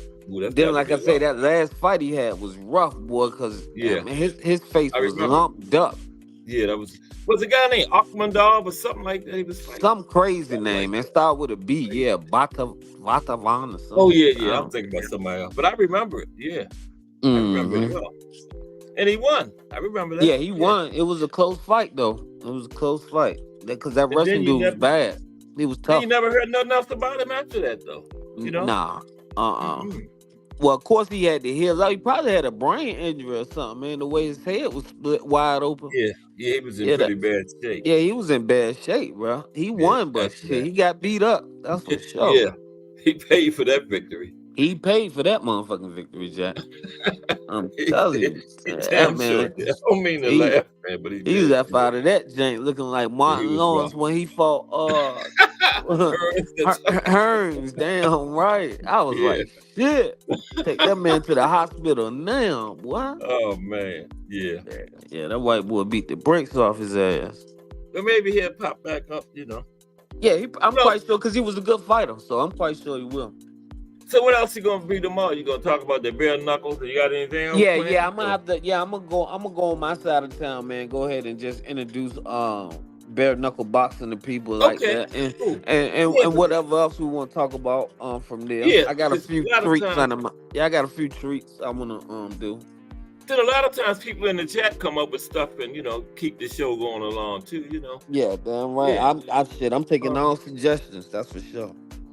Cause I don't know nothing about that bare knuckles. I know I was googling it and I see people they be messed up after them Man, fights, they man. be bro, they be getting split to the white meat, bro. That's why I It was be like, I don't know blood how. everywhere, man. I don't know how it's gonna last though, man, cause they be I don't getting know. severely beat, bro. Like severely Yeah, split, teeth knocked out, everything. yeah. Like I don't know how that, they let that go on, man. I I mean, don't know how long that's gonna last. That shit I seen a crazy. girl, man. Her whole face was just covered Yes, in blood, brutal, man. brutal, Yes. bro. And I'm then talking about. when they getting ready for the next fight, they still be all bruised up from the last one. Exactly. Like Especially they if they just got fighting finished twice. fighting. Yeah, if they fighting twice a Yeah, you year. don't fight all lumped up like that. Mm-hmm. I'm talking about Man, that's a split. rough sport. Yeah. That's a rough Yeah, sport, that shit rough, man. God damn. Sometimes it don't last no more than shit one round. This shit ain't no Sometimes, joke. nah, it ain't no joke at all, man. Mm-mm. Shit, the ref can't even save you for real, unless you holding. That's the only time you get a saved in there for real. So they ain't got nothing. They got tape around the hand, but them knuckles is bare, just like they say bare knuckles, man. Bare knuckles, man. I Straight was up, they looking at it going in earlier there. today. When I found out you Mm-hmm. was gonna get it, when I saw you had 49, I said, yeah, he coming on tomorrow. So I was looking at it earlier, man. That shit is bare knuckles, man. Yeah, They got the right bro. name, bare knuckles. Bare knuckles. I've been watching that shit for the last 2 days all night, man. That shit, it's I have interesting. never It's fun seen a as hell. fight. I have never Oh seen one man, fight of that, man. man, Not you one. got to get it in your system, man. It's good. Hmm. Matter of fact, I can turn you on to one. BYB. Just turn into BYB on YouTube. BYB. Yeah, Okay. and get your fix on, man. You'll love it. Find you a fighter you like. Mm. But man, they be all bruised up before the fight. One hit on one of them bruises, you in pain all over again. All over again, man. God Some of them come damn. in there with black eyes Yeah. because they was training and somebody done punched them in the face. How often do they have? How long do they have in between the fights? From fight to fight. Well, some of them, like last night, the dude had fought twice this year, and he had fought. I want to say it was 21 days. God damn. For him, but he won't. He a champion though. Crazy. He will beat people ass though. But that was just the only one I seen. Most of them they got to be out for about 8-9 months, man. Yeah, that's crazy, man. Cause ain't no way in hell you can heal like up that fast, especially when Yeah. most of them getting their teeth knocked out, All that type of shit. That's eyes crazy. split wide open. Like man, I see him. some of them people ain't gonna make it to another fight. Shit. I seen this girl this morning. They was like at the face off, and the ref was in between them, and her whole side of her face was all swollen. And they hadn't even fought yet. I'm talking about Let 5 them start the seconds. next fight like that, man. That's crazy. 5 seconds. They get in the ring, first swing, somebody split wide open, blood everywhere.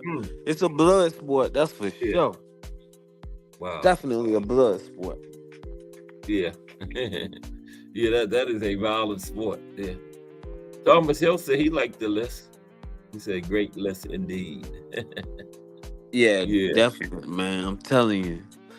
They be fighting hard too, boy. I'm yeah, talking I about know. hard. I was watching this fight today between two brothers, whatever. They had a press conference, and they was going back and forth talking shit. And when they got in that ring, boy, Mm. woo wee, that shit got real in there, real, real fast, bro, real And they fast. have And it on at the end, you usually give your people dap and shit. Be like, you know what I mean? Yeah, Dude right. ain't want to give him Not dap or them nothing. two.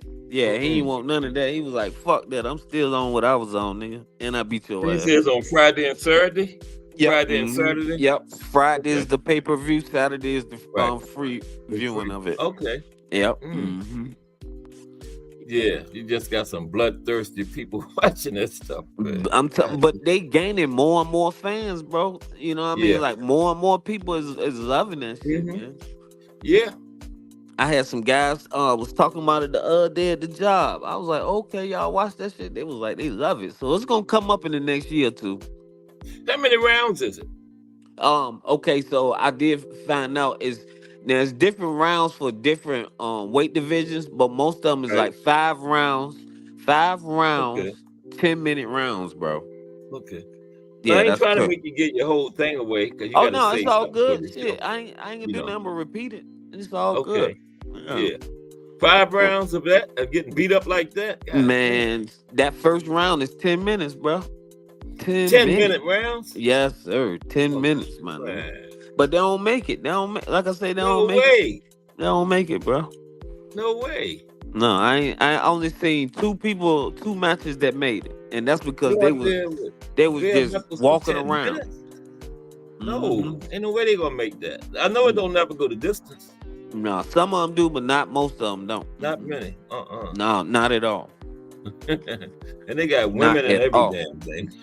Women and Everything, man, everything, man.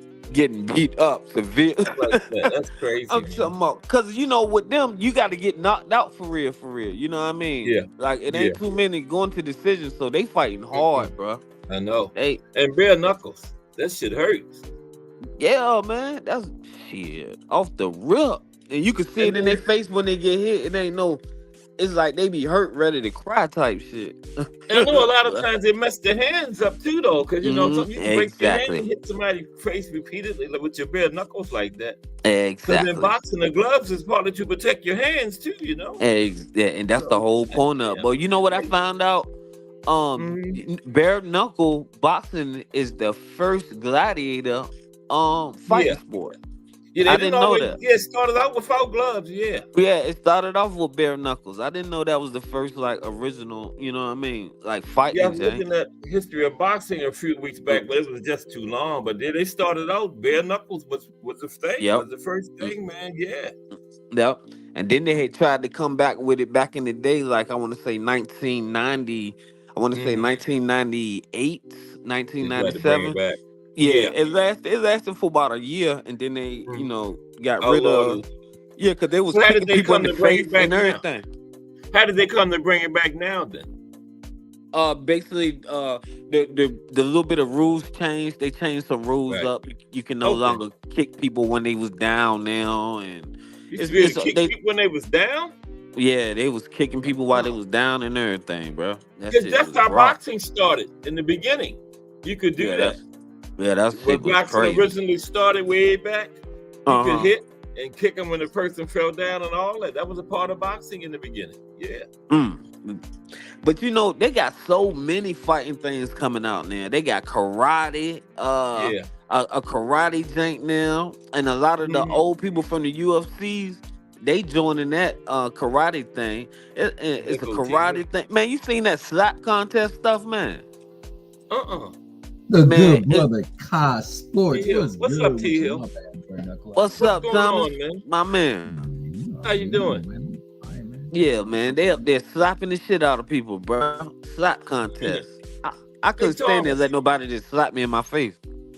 Yeah, have you ever seen that bare knuckles, Thomas? Bare knuckles bare boxing? knuckle I have fights? never. Yeah, I've seen it. Yeah, Yeah, you have? it's Okay. getting big. Yeah, it's getting Yeah, it's big. getting Yeah, bigger, man. I heard It's, it.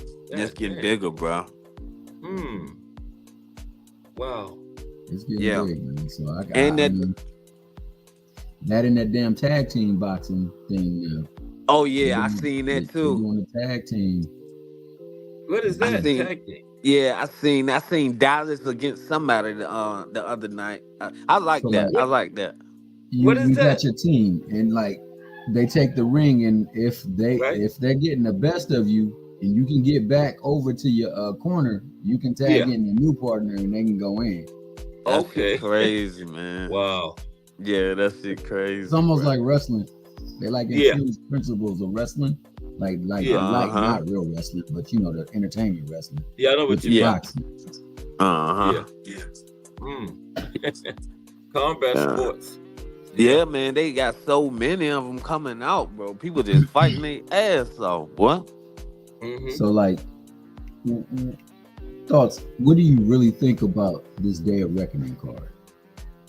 Them Saudis, man, they've been good for boxing. The Saudis have, man. Okay, so how good for boxing? Because And they're this is investing in the again. heavyweight division.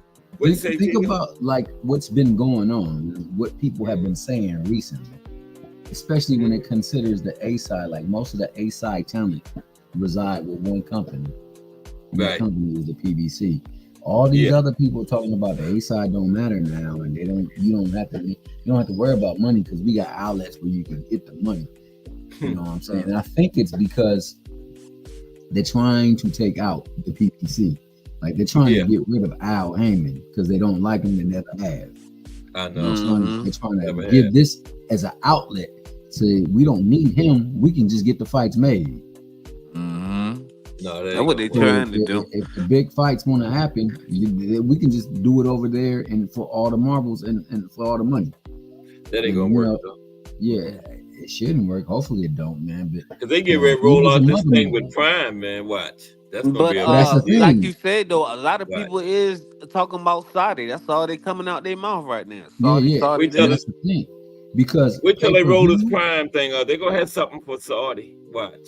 pay-per-views can't happen for the PBC without a co-partnership because they can only do the pay-per-views in America. But with Amazon, now they can do it worldwide. That's a big blow That's to all right. these other companies. Because before they had to go through Top Rank or DAZN Yep. to join it. But Well, now with they that- don't need them. Now they don't need them. So now you start seeing the play come out. Yo, we don't need this A side thing. Everybody can get money and fight. So you don't need pay-per-view no more, basically? What they're saying is we don't need the system that is in play over there at Al, because Al gets the fighters paid. He gets the fighters paid big time. And on top of that, you know, in order for them to do a worldwide event, they had to go through either ESPN and Top Rank or the Zone and Matchroom. But now with this Amazon Prime, they use them to facilitate it worldwide. So now they can get viewed worldwide, and they don't have to split the purse with nobody. You don't have to split the money with nobody. So now the fighters get more of the bread and they get more of the bread.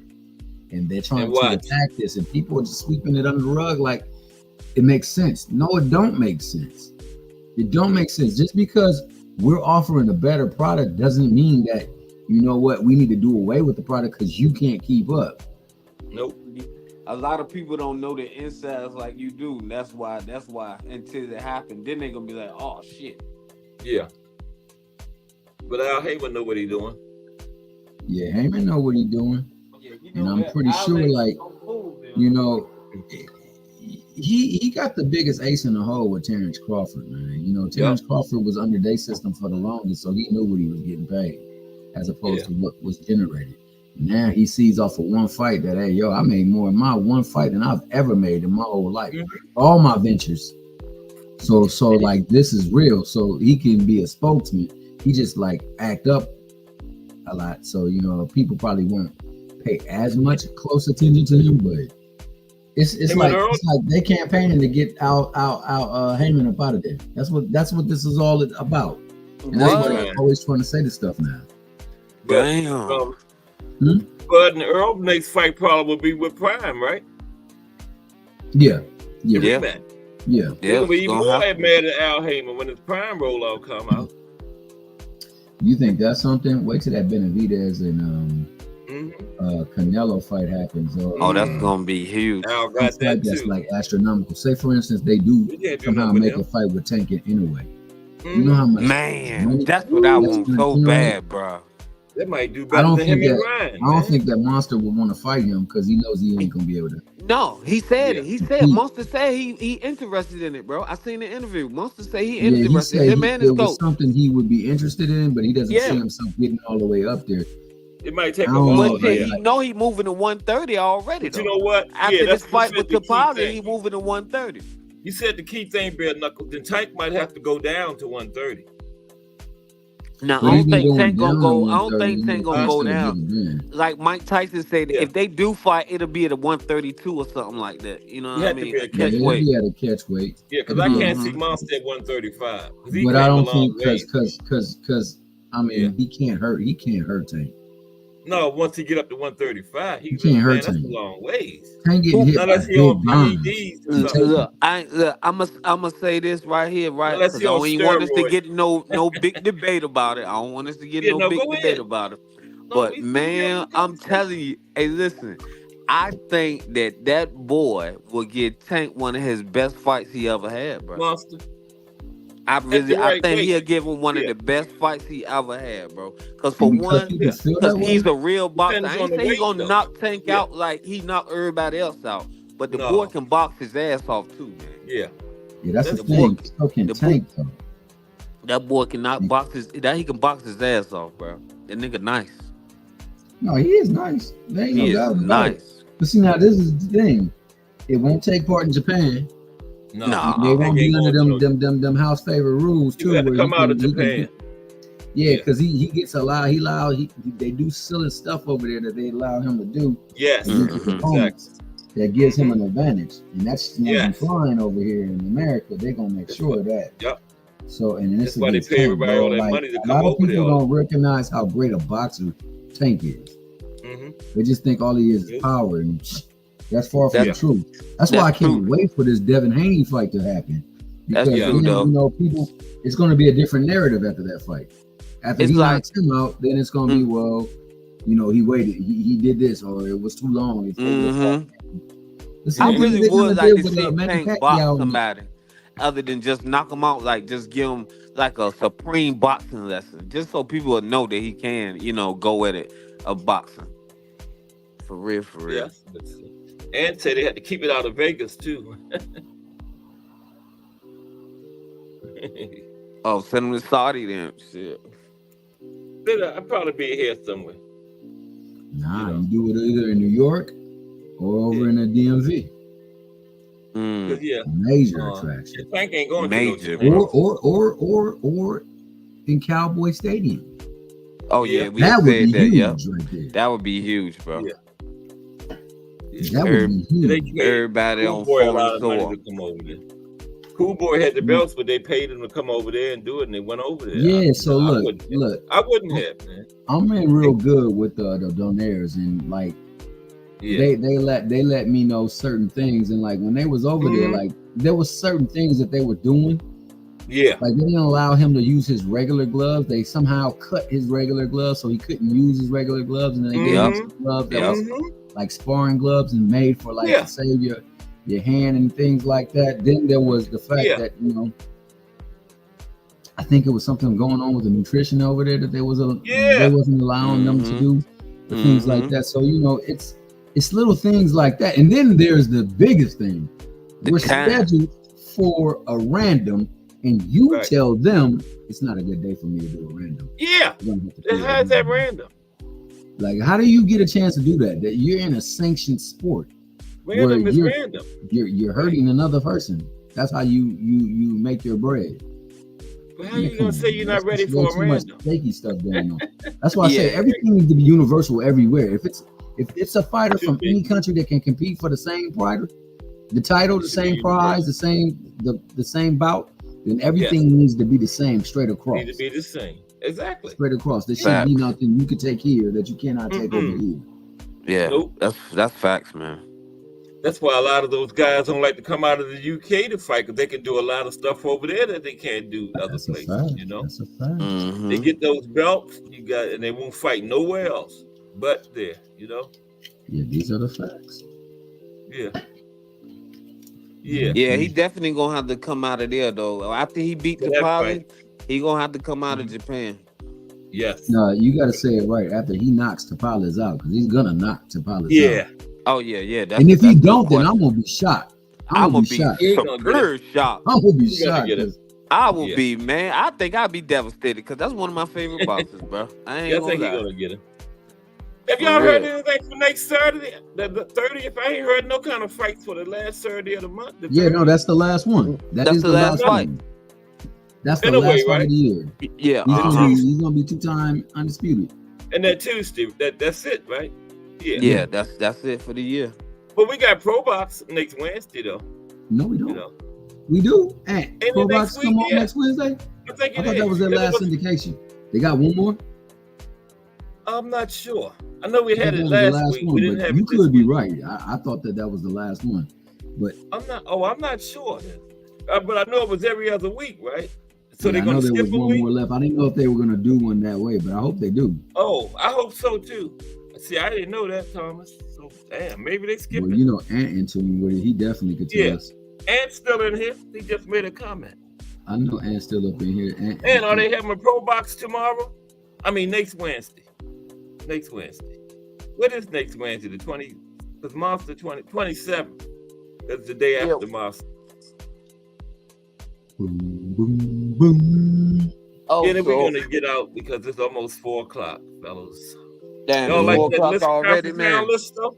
Yeah, it was a great show as always, Cat. Y'all like that list? That top right. 5 was fire, wasn't it? Yeah, that was a good list, bro. That was good education. We're gonna do Willie Pep tomorrow. Willie Pep is a great place to start.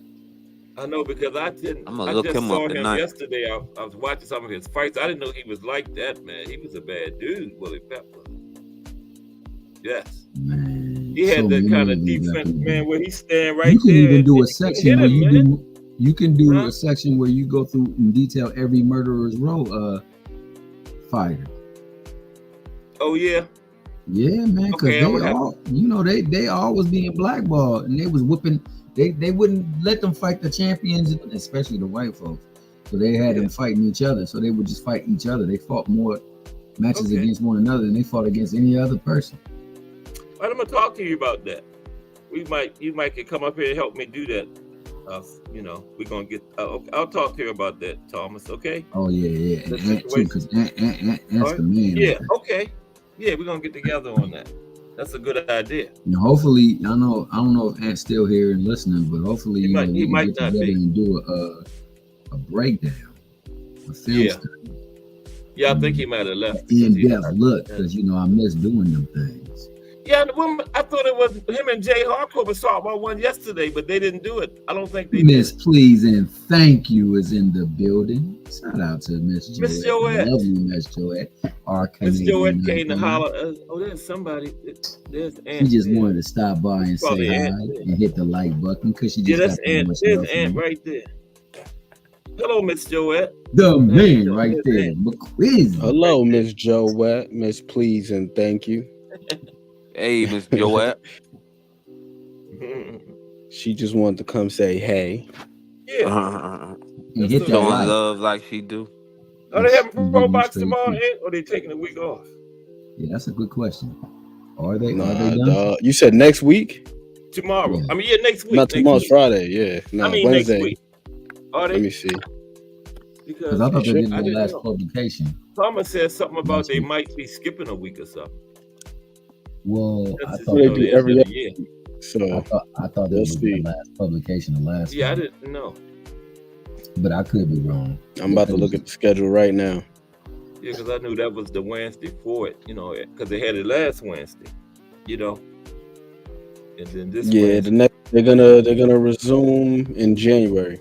Oh, so you're right, Thomas. January 17th, and then we got January 31st. Ooh, all the way to January 17th. Dang. I was starting to like who's on that call. Yeah, I'm enjoying this Pro Box thing. Yeah. Bo Mac was on there last week. He had 2 fighters, didn't he? Or was it 3? He had 2, I think. He had the main event. Just not doing the live today? Just ain't doing a live today. Oh, he's not? That's what Miss Joette said. Oh, okay. You know what? And I wanna extend a sincere apology to Miss Joette. The other day when I said what I said, I was just joking with you. I didn't mean like what the guy was doing or saying wasn't necessary to get hit. I was just saying it was let him breathe because you was going ham on him. But yeah, he was. Because his son been sick, you know. Oh, excuse me, Chill. No, they just do son been sick, so maybe, you know. Oh yeah, that's right. That's right. No, Miss Joette dropped the hammer on somebody because he was just being obnoxious and what Miss Joette do? Let him breathe, Queen. And then somebody else had said something, but we didn't know what he was saying, and he had said something about her mother. So yeah, he don't have a thumbnail up. I don't think he is. Nope. Because he would have his thumbnail up there by now. Nope, I don't think he doing. Oh yeah, she just said he put it up in his community post that his son is not doing good. So okay, that's what I figured it was. Okay. Yeah, they said he was having trouble breathing or something the other day. That's my thing, man. I'm sorry to hear that. I'm praying for him, for real. But my thing is, I need to work on them thumbnails, bro. I just use the same one. Yeah, I see that. Passport goes live and just put the next number. That's all. But you know, you can. You know, some people like to put the. Yeah, I'm into that artwork. Yeah, I'm into that artwork shit, though. I just can't get my thumbnails right, bro. Talk to Jay. I'm gonna work on it tonight, though. Yeah, I'm not too good with them either, you know. Yeah. I got to get good with it, so I'm gonna work on it. I've been working on it. University. I've been on all that shit, man. Canva, tape cut, all that shit. For real, man. I like There's a guy that I follow on YouTube. Named Roberto Blake. He's one of the best. Blake. Yes, I'm gonna put his name in the chat. Yeah, follow him if you want to learn about anything regarding content creation. He's even written books on it. Okay. Thank you for that. Yeah. Roberto Blake. Okay. So I put his name down damn right. All advice. Cause I'm AI'd out, boy. I got that AI shit down pat. What you think about the top 10 list, Ant? Top 10 all time? Yeah. The list that Cass Listen, I'm not mad at it at all. I wanted to put Manny, but I just didn't know who to take out. You know, so see, but that's the thing, though. You got so many great fighters throughout the course of your boxing that somebody's going to be an omission on somebody's list. Exactly. You know what I mean? But you know, there are certain fighters that never will be an omission. Yeah, but that's only a handful, though. That's like that's only a handful. You're right about that. But there are certain fighters that like Sugar Ray, Ali, Robinson. You know, they're going to be on everybody. Precisely, it's a handful of people. Right. Yeah. Honestly, don't know how you don't put Mayweather on that list, man. Mike Tyson. I don't care how you feel about that. I had him at 9. You wanted to lower? I'm just saying, like, if a person leaves him out, like, yo, what are we doing? Yeah, that's true. That's fact. A lot of them did. I even understand how people leave him off, though. I understand. Yeah. I looked at a lot of same thing with the previous. A lot of people got hate for Mayweather, man. No, a lot of people felt that he didn't. Sometimes it is, but then there's also the romanticism of the previous evers, and I understand it completely. Yeah. When you look at some of the conditions that these guys face, because mine was heavily. It's been a little bit easier. It's been a little bit easier for boxers of today. Oh yeah, that's a fucking fact. That's a fucking fact. Point blank. Because like when we was talking about that Sugar Ray Leonard and Duran, like that fight alone should let boxers know what boxing is. You know what I'm saying? Like that was real boxing, bro. So you see that fight, and then you see these people fight. You like, man, that's some patty cake shit. this ain't no motherfucking boxing. So you right. It's done got a lot sweeter since that first one was a classic. Since that back in the day era. Straight up. I mean, it's still brutal today because the sport itself is predicated upon inflicting punishment on the opposition. So that's never going to change. But I do think that, again, when we talk about the conditions, like Muhammad Ali having three years of his prime stripped away due to refusal and incarceration. It's like you don't see stuff like that nowadays. No. Or these guys weren't able to train in certain places, or guys were being completely avoided, and not just because of promotional, risk between promotional entities, but racism. So you got certain fighters that just wouldn't be able to get fights because of their race. Primarily black guys. That era. Yeah, we heard plenty of stories about Jack Dempsey refusing to fight certain people. Think about what I feel like it's still a lot of racism in boxing today, man. For real. Just do the way that they carry shit. They still worried about color, and that shit crazy. A boxer is a boxer, no matter what color he is. He a boxer, and I don't get. I see it in the commentating mainly. In the commentating a lot. Yeah, you can just tell from the way they talk and what's going on, and black fighter this, black fighter that, and it's just like some of the commentating, not all of them. Some of them are fair. No, absolutely, but I do think that there's a lot of tropes that people have continued to perpetuate due to race. Like you look at a black fighter and just automatically call him slick. Like every black fighter ain't slick. Right, we need to cut that out. Right, bro. Yeah. Like every Mexican fighter is not a rock'em sock'em robot. Like they're just coming forward and they have complete disregard for defense. Yeah, I just think they should do away with that old picky shit, man. For real. Fighter is a fighter. Let him in the ring and do his thing.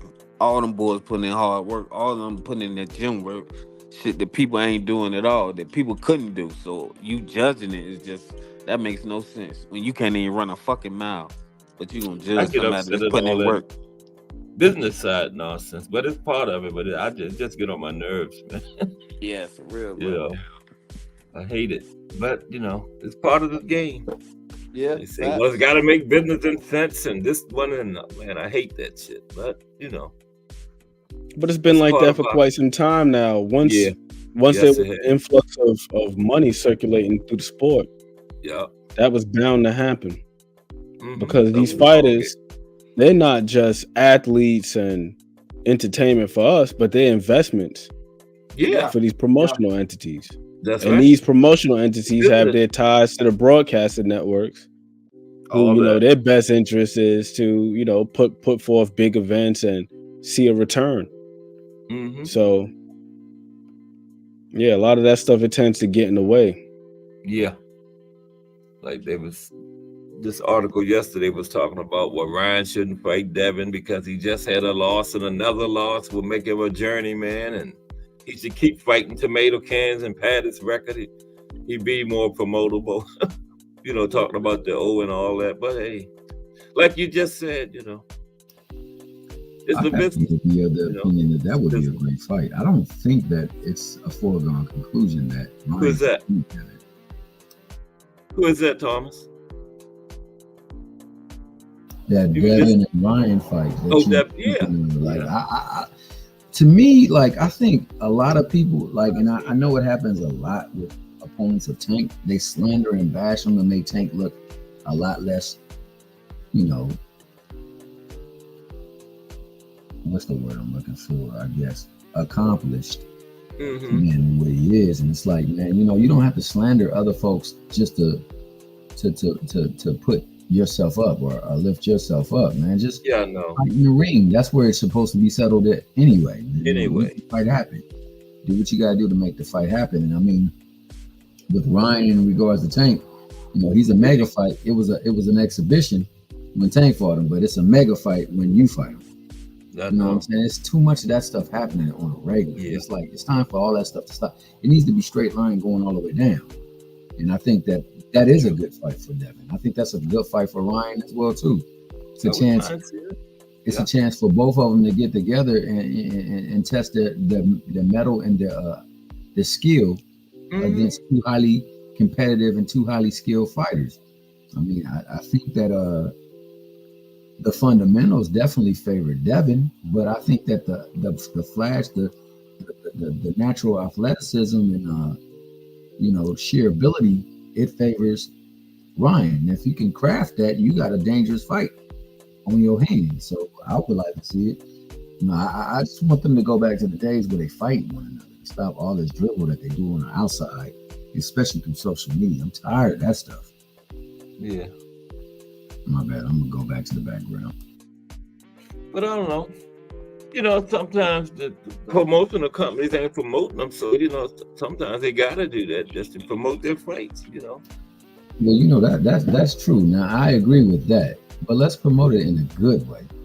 That's true. You don't gotta tear forward down and crap on what they've done. Exactly. It's the way to do it. Yeah. There's always a good way without you even getting anything from your promotional company. You can show up to the fight.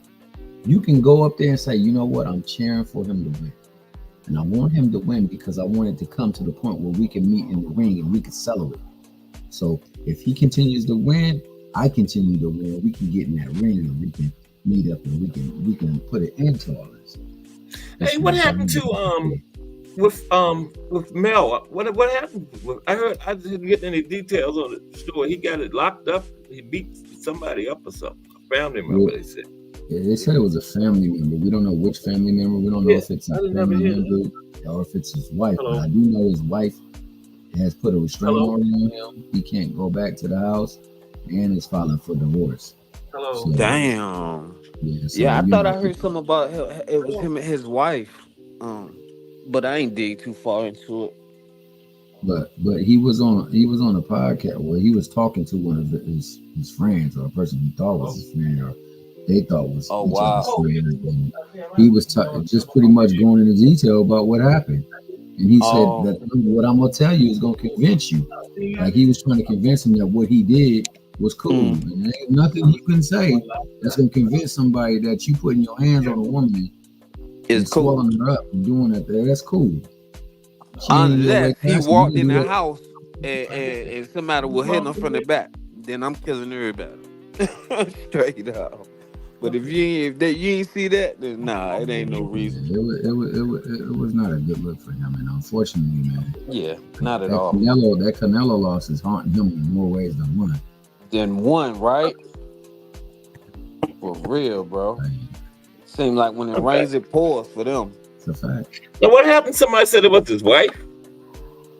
It could have been his wife, because, like I said, nobody knows because those details have not been released. Right. But one thing you do know is that he released. It's been released that she's filing for divorce. He has a restraining order put on him. Oh, it was her then. It seems likely that it was her, or if it wasn't her, it was one of the people that she either is a relative of or is very close with, and maybe she fears for her life. I don't know. But, whatever I do know is that he touched up on a woman, and that wasn't cool. No, and especially with his hands being a lethal weapon, like he know better than that. That part, especially. You know better than that. They gonna give your ass some time for that, bro. So you got that. They gonna make you superb pay. They got that, which is a strike against you, and then the fact that you don't have the corporate complexion for the protection. Hey, that's what I'm saying. Yeah, and you're a black boxer. He might make an example out your ass, like they always try to do anyway. That's the last thing you need. I think that's why Sean Porter was saying that he might not fight again. Like he's just not stable right now. Yeah, I was about to say the same shit. I don't think neither one of them stable right now. And in his 30s, already. Yeah, but even with them both being unstable, you don't hear anything like that coming from Long. You know what I'm saying? That's extreme. Like that's seriously extreme. Like you can be facing time in jail. Literally. Your freedom can be seriously compromised. Not jail, penitentiary, goddamn. Penitentiary. You be penitentiary. You know it's not good. And that's not the way to conduct yourself as a professional fighter and as a professional gentleman. You ain't supposed to walk away. You know. Yeah, you know what I'm saying. She could hit on you, and you could easily be all right. You hit on her, man. You could be go for a ride or something. You know. Just get away. Well, you're supposed to subdue them. Just pin them down or some stuff like that. Let them get calm enough to the point like where they wasting so much energy, and then once they release all that energy, you get away from them. Yeah, you got to be the bigger person, man. You're a professional out here on the land. You ain't no regular citizen, so a lot of shit you can't do, bro. Straight up. He is a regular citizen. He just happens to be successful in his particular field. Right. And in his like endeavors. I say, he's a professional. He's a professional. But that's what I'm saying, though. It's like, regardless of what you do, putting your hands on anybody. You know, I'm just saying, for the certain fact that his hands is registered, bro. That's what I'm saying. You know, everybody hands ain't registered. Tonight, I'm getting locked up. We all getting locked up. But most importantly, the most important thing, though, is not to disrespect yourself and not put yourself, you know, and not adhere to a particular standard, a low standard. Exactly. That's the most important thing. Yeah, public figure too, man, and whatever he do is not gonna be like the average person. It's gonna be like it is. It's gonna be or the other thing too. The other benefit that some of these people have is that they're able to buy themselves out of situations. Yeah, that's true. How many things get swept under the rug and people turn the other way? This person is bringing in X amount of dollars, or they have influence. Yeah, he definitely gonna have the kick. Goddamn. Yeah, but the most important thing is not putting yourself in situations where you have to kick. Period. You know, that's what I'm saying. Period. Yeah. Straight up. Me and lady was talking about the consequences you put yourself in. Yeah, I'm just asking because I didn't know what had happened. I had heard something about it. It said a family member, and I didn't know exactly who the family member. I was thinking it was Maul. I said, did he put his hands on Maul? It said family member. You know. But damn, that's not good. You made a great point though, Thomas, about the accomplishment thing, and it is a very interesting conversation because I was engaging in a similar discussion on Twitter about this. A lot of these guys have comparable resumes. Some may actually be slightly better than others if you're just looking at the names. Yeah, that's a fact. And when the fights took place. But the circumstance and the stakes of the fight, seems to elevate one guy or one fighter above the other. Like we were talking about Tank and Devin. Like there's no way you can convince me that Devin's resume is far superior. Because people use the Leo Santa Cruz fight and say, well, Leo Santa Cruz came up in weight. Well, so did Jojo Diaz. Lomachenko started at 126. He wasn't always at 135. So just the stakes that are attached to the fight, like for the fight being undisputed, like against George Kambosos. We just saw Kambosos look like I don't know what against Maxie Hughes. Hope he has a better performance next time out. I like George. The fight against Mickey Bay was, a questionable decision for some people, for those who have seen the fight. So outside of that Teofimo fight, which seemed to be a flash in the pan at this point, because I don't know how realistic it is for him to beat any of the other top guys in the division. I think most of them probably put it on him. And this is no disrespect to George Kambosos because he was accomplished. He was a unified champion, although it was brief. But again, it's like, all right, you beat this guy and you alleviate him of all of his titles. To me, that doesn't necessarily bolster your resume. But it does, in fact, it bolsters your mantle, like your accolades and your accomplishments, your achievement and all that stuff. Because undisputed is undisputed no matter how you got it. But it's also, you got to look at who you got it from, when you got it from them and everything else. So it's just like that conversation is extremely interesting to me. Yeah, it's like you're saying going through a seed, like in a conference tournament, and you got the strictest, sternest seed, and you make it all the way to the end, where somebody might have a lighter seed, they still make it to the end. Both of you got there. It's just one's path was a little bit more difficult, but you both got the accomplishment of arriving there. And you're like, you further that up by winning it. Well, one person might have went through a harder seed and won it, whereas the other person went through an easier seed and won it, but you still won. So you're still a champion no matter how you regard it. Absolutely. And in addition to that, Thomas, the other thing too, to add to that point is boxing is different because we're not dealing with seeding. We're dealing with promoters and this one and that one. There's so many moving parts that some guys, quite frankly, just won't get certain opportunities. Like we see Marvin Hagler didn't get a title fight until he was 50 fights into his career. Yeah. And depending on what, I'm going to use air quotes here, what side of the street the guy is on, whoever's on his side of the street, they have a greater opportunity of contending. You think there was a way in hell that, what's my guy's name? Bob Arum would have let George Kambosos fight somebody at PBC with 3 belts on the line? Likely not. And vice versa. Yeah. And vice versa. I would say the same, vice versa. We want to keep these things in-house. We saw a similar thing with Errol Spence and Terrence Crawford. And this is not any shade to either side, but when Errol Spence was talking about I'm gonna take the easier route, it's like, not necessarily in terms of competition or ease of schedule, but scheduling itself. Yeah, if we got one guy who got the WBC strap over here, the other got the WBA, and then I already got the IBF, it's going to be a lot easier for me to make a fight happen with Sean Porter or with Manny Pacquiao or Ugas because they're on the same side of the street. Yep. It's far easier to make those fights happen. Yeah, it's easy scheduling. Like that's what he did. Yep. Yes. Not ease of scheduling, but easy scheduling.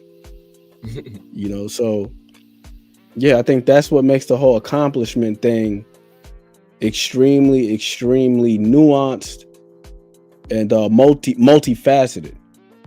Because depending on when a guy is, who he signed up with, who he's aligned with, that's going to determine the opportunities that they get. We just saw it with Demetrius Andrade. Demetrius Andrade couldn't get any big fights, and they were trying to lowball him when he was with I want to say he was with DAZN or Matchroom, whoever he was with. Matchroom. And we were offering him like $200,000 for a fight with Charlo. Yeah, I remember that. They lowballed him against who was it? The other guy too. A lot of people started calling him a duck. Who was the guy? Remember the fight before he moved up? And he's admittedly pulled out of fights because of what he felt was a lack of proper compensation, and that's his prerogative. But again, if he was aligned over there at the PBC, they would probably feel more comfortable paying him a little bit more, because in the event that he does win, it's like, all right, we still get to keep the belts in-house anyhow. So a lot of that stuff gets real murky, man. Like when guys get certain opportunities. And I think that's the smartest thing that Bill and Devin have done, is the fact that they've been able to operate as independent contractors, and they can bounce around. Like they started at Showbox with Showtime, then they were over at Matchroom DAZN, did the thing with Top Rank, and then they fulfilled their contracts. They fulfilled their contracts, 2 and 3 fight deals, things of that sort, and they're able to keep the lines of communication and build strong rapport with multiple companies. It's really smart, because you don't got to just sit around and wait. That's for sure. That's for sure. So I say that last fight Haney just won, it really put Bill in a good place, where he can talk shit or be up, because they winning. Absolutely. And then not only that, but it also satisfies that relationship with Eddie Hearn. Exactly. So in the event that they decide to move on and they go elsewhere after this, hey, we keep the doors open for you. We'll leave the key under the mat for you. Come on back anytime because you guys do good business. You're a winner. Left on good terms. Yep. Let me see.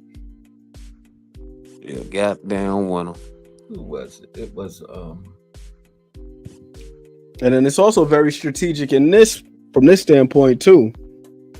Nope, not Larry. Now, not only do you beat Regis Prograis, right?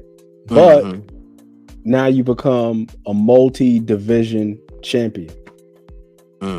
Even though Regis Prograis didn't look his best in his last fight, and some would argue that he's in the twilight of his career because he's in his mid-30s. But when you go back and you look at the box rack, most people aren't going to care about where Regis Prograis was in his career. The only thing that matters is that he was a champion at the time. You know, he was a titleist. And 2 times.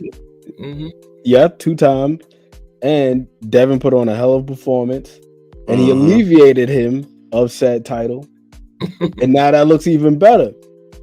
But again, it's like you can't really sit here and could convince me that at this point in time that that's a far more competitive fight than somebody else, like what's my guy's name? De La Santos and Shakur Stevenson. I don't think it was neither. No. But Devin had a hell of a performance though. Yes, but then you gotta look, and you gotta say against what? See, but we looking at the name, but not looking at the man. You know, that's true because he looked bad out there, Jack. He looked bad in his last fight, and I personally, I was being extremely generous, and I was hoping that he would be able to turn back the clock. Like I heard somebody say something the other day, like, "Oh yeah, well, you know, he gave Josh Taylor his toughest fight," but we got to look at where both of those guys were respectively in their careers. Like Josh Taylor at that point wasn't too big for 140. He wasn't old.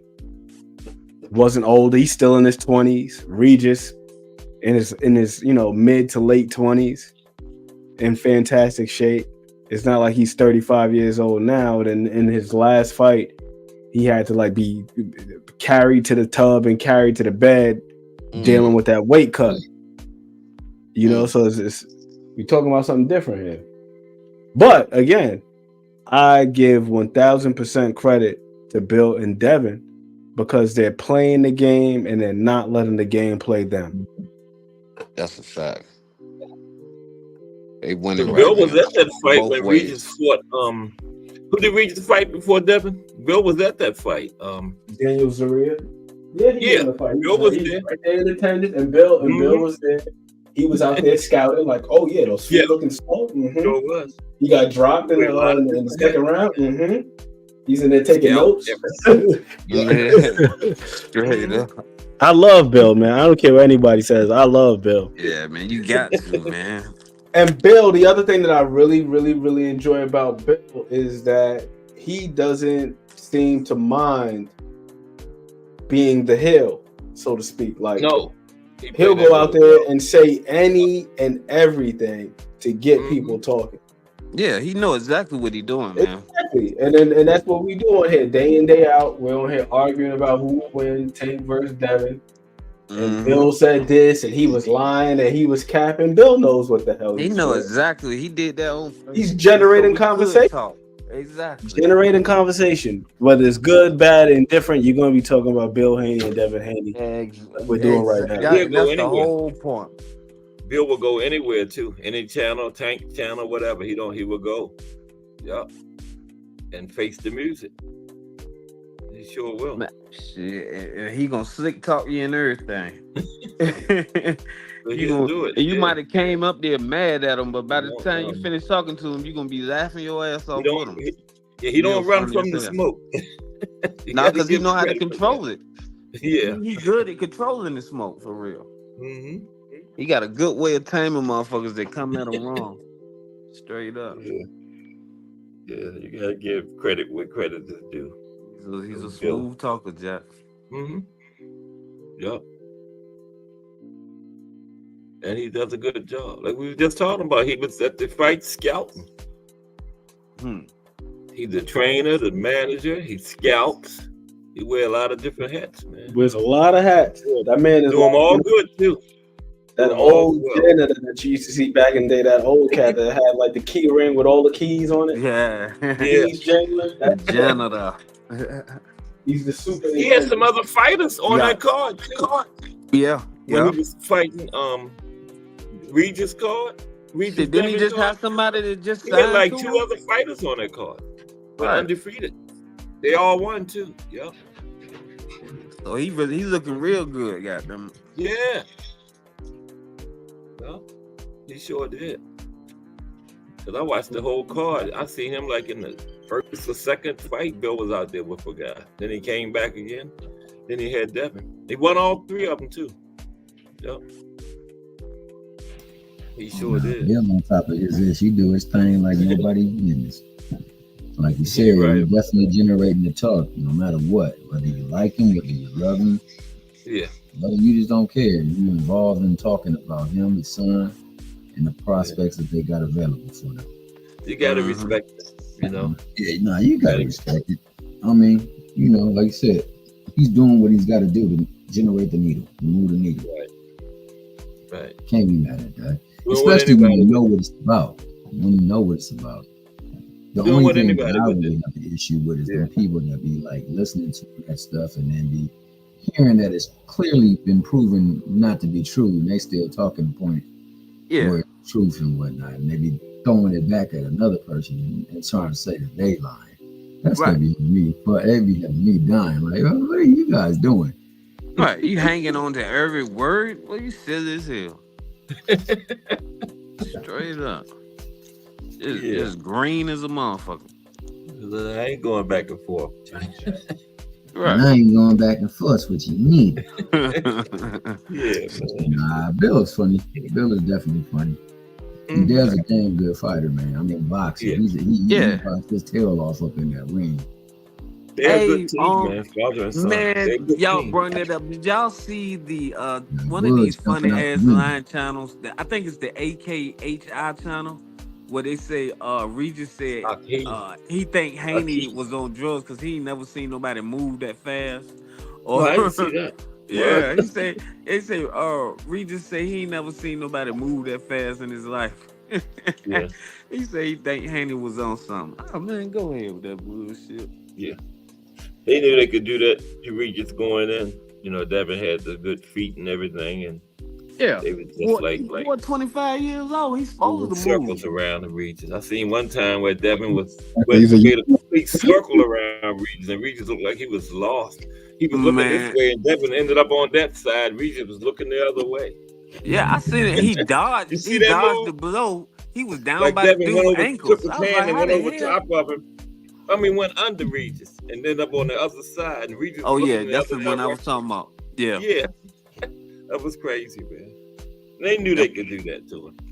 Because Bill scouted it. He was at the fight before. And that's what I was saying before, man. I felt as though Regis should have operated primarily as a counterpuncher and looked to press in spots. Yeah. Everybody's like, nah, you got to make it ugly. I'm like, nah. With a guy that moves like that, you want him to come forward. Mm-hmm. The guy that's being defensive like that, you want him to what's the name? Mm-hmm. It's like what Sean Porter was saying about Boo Boo. He talked about fighting him in the amateurs, and he asked the guy who had beat him, the last guy who beat him. He said, "Hey, how did you beat Boo Boo?" And he told him, and the secret is that he allowed him to be first. Because Boo Boo is a guy where he thrives on making you miss and making you pay. And a lot of guys who are counterpunchers don't really like to lead like that. We just saw it with what's her name? Shadeja Green. He allowed Boo Boo to be first, right? Yeah, we just saw it with Shadeja Green though, and Franchon Cruz. Shadeja was waiting for all of those opportunities to counter, but you notice she wasn't really leading too much. Franchon would step in, jab her, and then smother her. Then reset, she hit her 2 times, smother her. Yep. Didn't allow her to counter. Whole fight, man. Yep. She ain't know how to act behind that. I know, man. Yeah, she looked lost, man. I know a lot of people lost a lot of money that night. I had picture Deja too. Yeah. That's what I said. A lot of people was going for great. I did not see that coming. Me neither, bro. Me neither. Because she didn't even look like she was up to par. She looked busted and disgusted. I was like, ain't no way in here. Yeah. When she went in there and did her thing, shocked me. Franchon had a good plan, though. It wasn't so much of a shock to me. Yeah. Because Franchon is a good fighter. She's a good fighter. Very good fighter. Yeah. And she fought somebody who is a very good boxer. Right. And didn't allow them to box. Now it's up to that boxer, like Ant was saying, if they're a superior boxer, you gotta take that away from them. So now if she's one who's used to pressing the fight and keeping her at a retreat, and then you switch it on them, are they ready for that adjustment? Like that level of uncomfortability that they're not used to operating in, because they're usually that person that's doing it to them. And you know, when it's like that, you got to have a very good close game. Your close game got to be phenomenal, because you got to like the best close game I can remember in recent memory is James Toney. Like you get him up close, popping your ass. You don't care how much space is. If you smother him or not, he's gonna create a little bit of space, and whop, he's gonna hit you with something. See, but the thing with James Toney though is James Toney could also lead very well too. Yeah, James Toney. And I think that counterpunchers, people who operate primarily as counterpunchers, they don't have the mentality necessary, or they haven't tweaked their mentality to have the requisite, I guess you could say, wherewithal to be able to lead. Because as the great Bernard Hopkins says, it's one of my favorite quotes in boxing, everybody is vulnerable when they punch it. And that's why counter punches don't like to lead, because they understand that more than anybody. Right. More than anybody else, yeah. Exactly. So they don't want to be first, because that's one of the things we say, right, is who's going to be the first one to make a mistake. And when you're leading, you're typically going to be the first one to make the mistake, because you're putting yourself out there. Now the other person is able to say, oh, well, you throw this, I'm going to throw this. Or you do this, I'm going to do that. And for Shadeja Green, she looked uncomfortable. She looked out of her depths, because she's, like Thomas was saying, she's accustomed to allowing people to step to her and for her to counter them. Exactly. She used to the other person leading, right?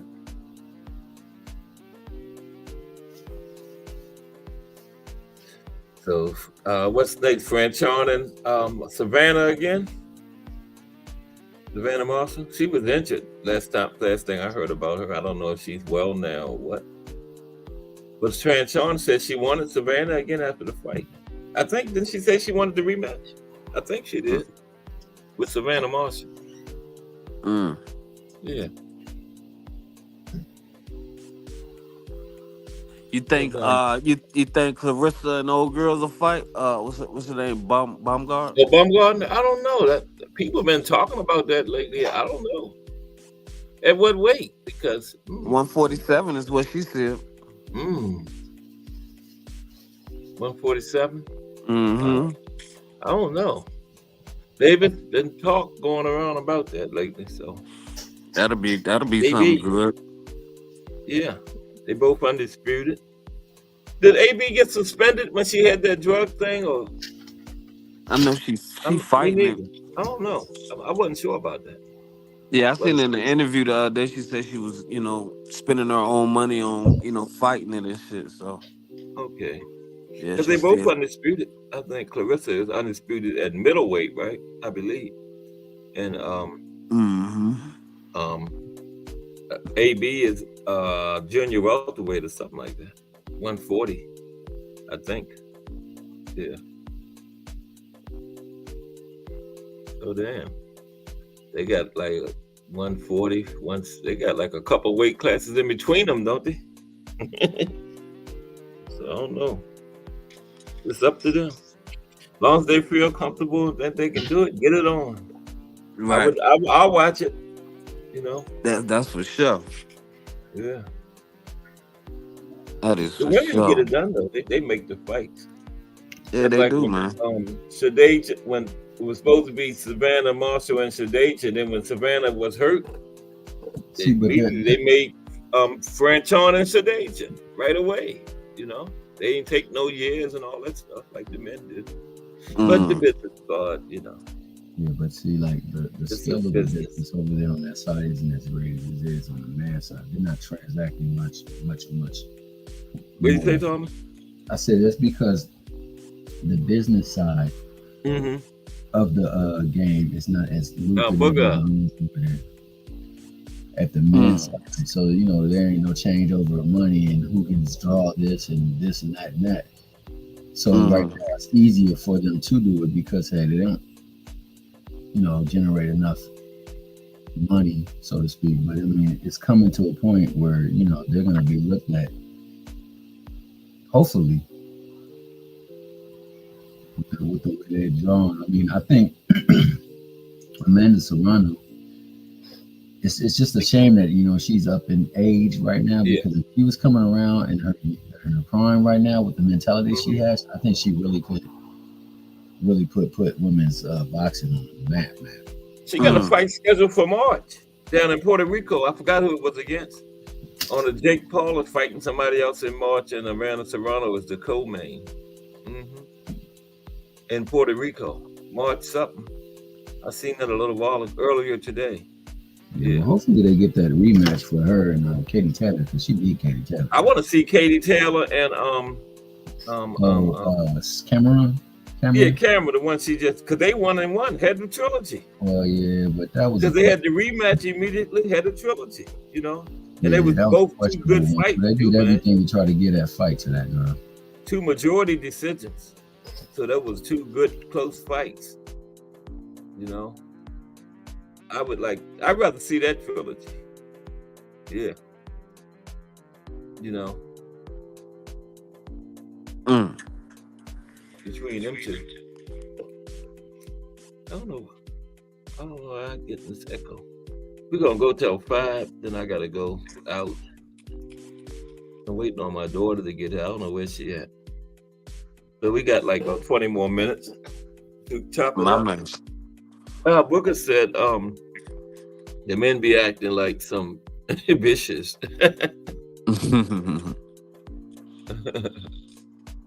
Yeah, man. They letting money, like I say, getting away legacy for real, man. But it's a business, so you know, you gotta always consider that business side of it.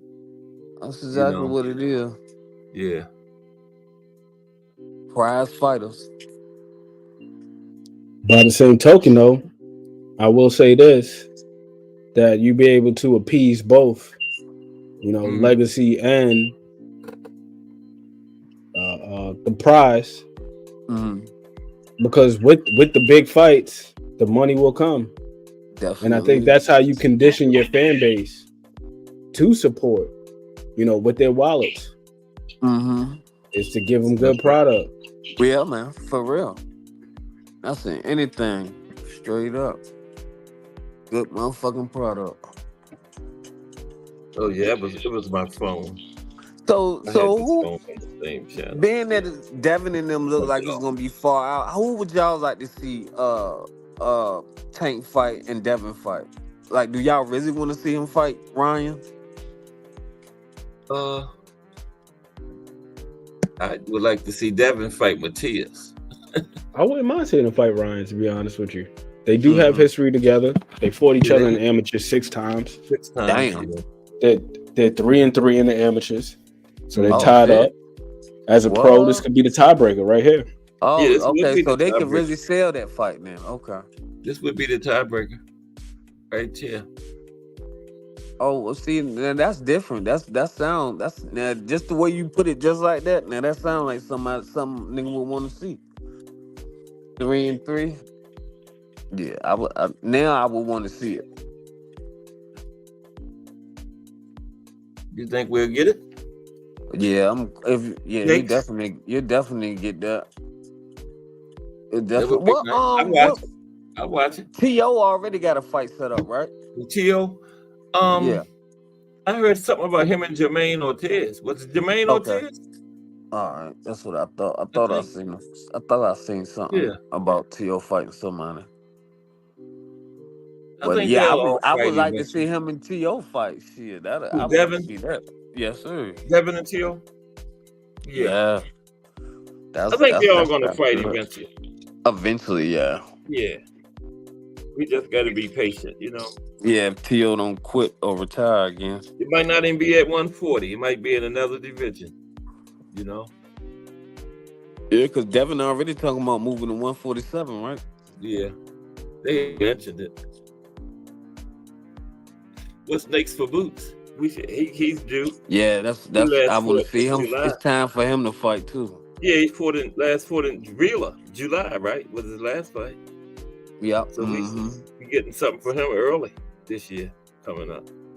That dude that just he was calling out Benavidez. What's his name? The one Morrell? Yeah, Morrell. Yeah. David Morrell. Yeah. And Christian and Billy is on this card coming up. Brother B, and I think it's January 17th. The other guy is 168 on Billy. Yeah, he fights January 17th. He's another one at super middleweight. So, is Keyshawn suspended? From the weed? I don't know. I don't know. Is he at Ortiz? Keyshawn? What did they do? Did they suspend him? I don't know what happened to him. I think they did for 6 months or so. Okay. That's what I thought.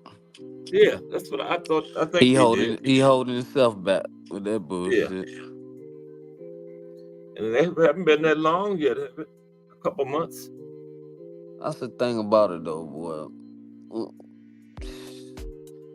Like when Mayweather he ain't do none of them drugs and he stayed in shape.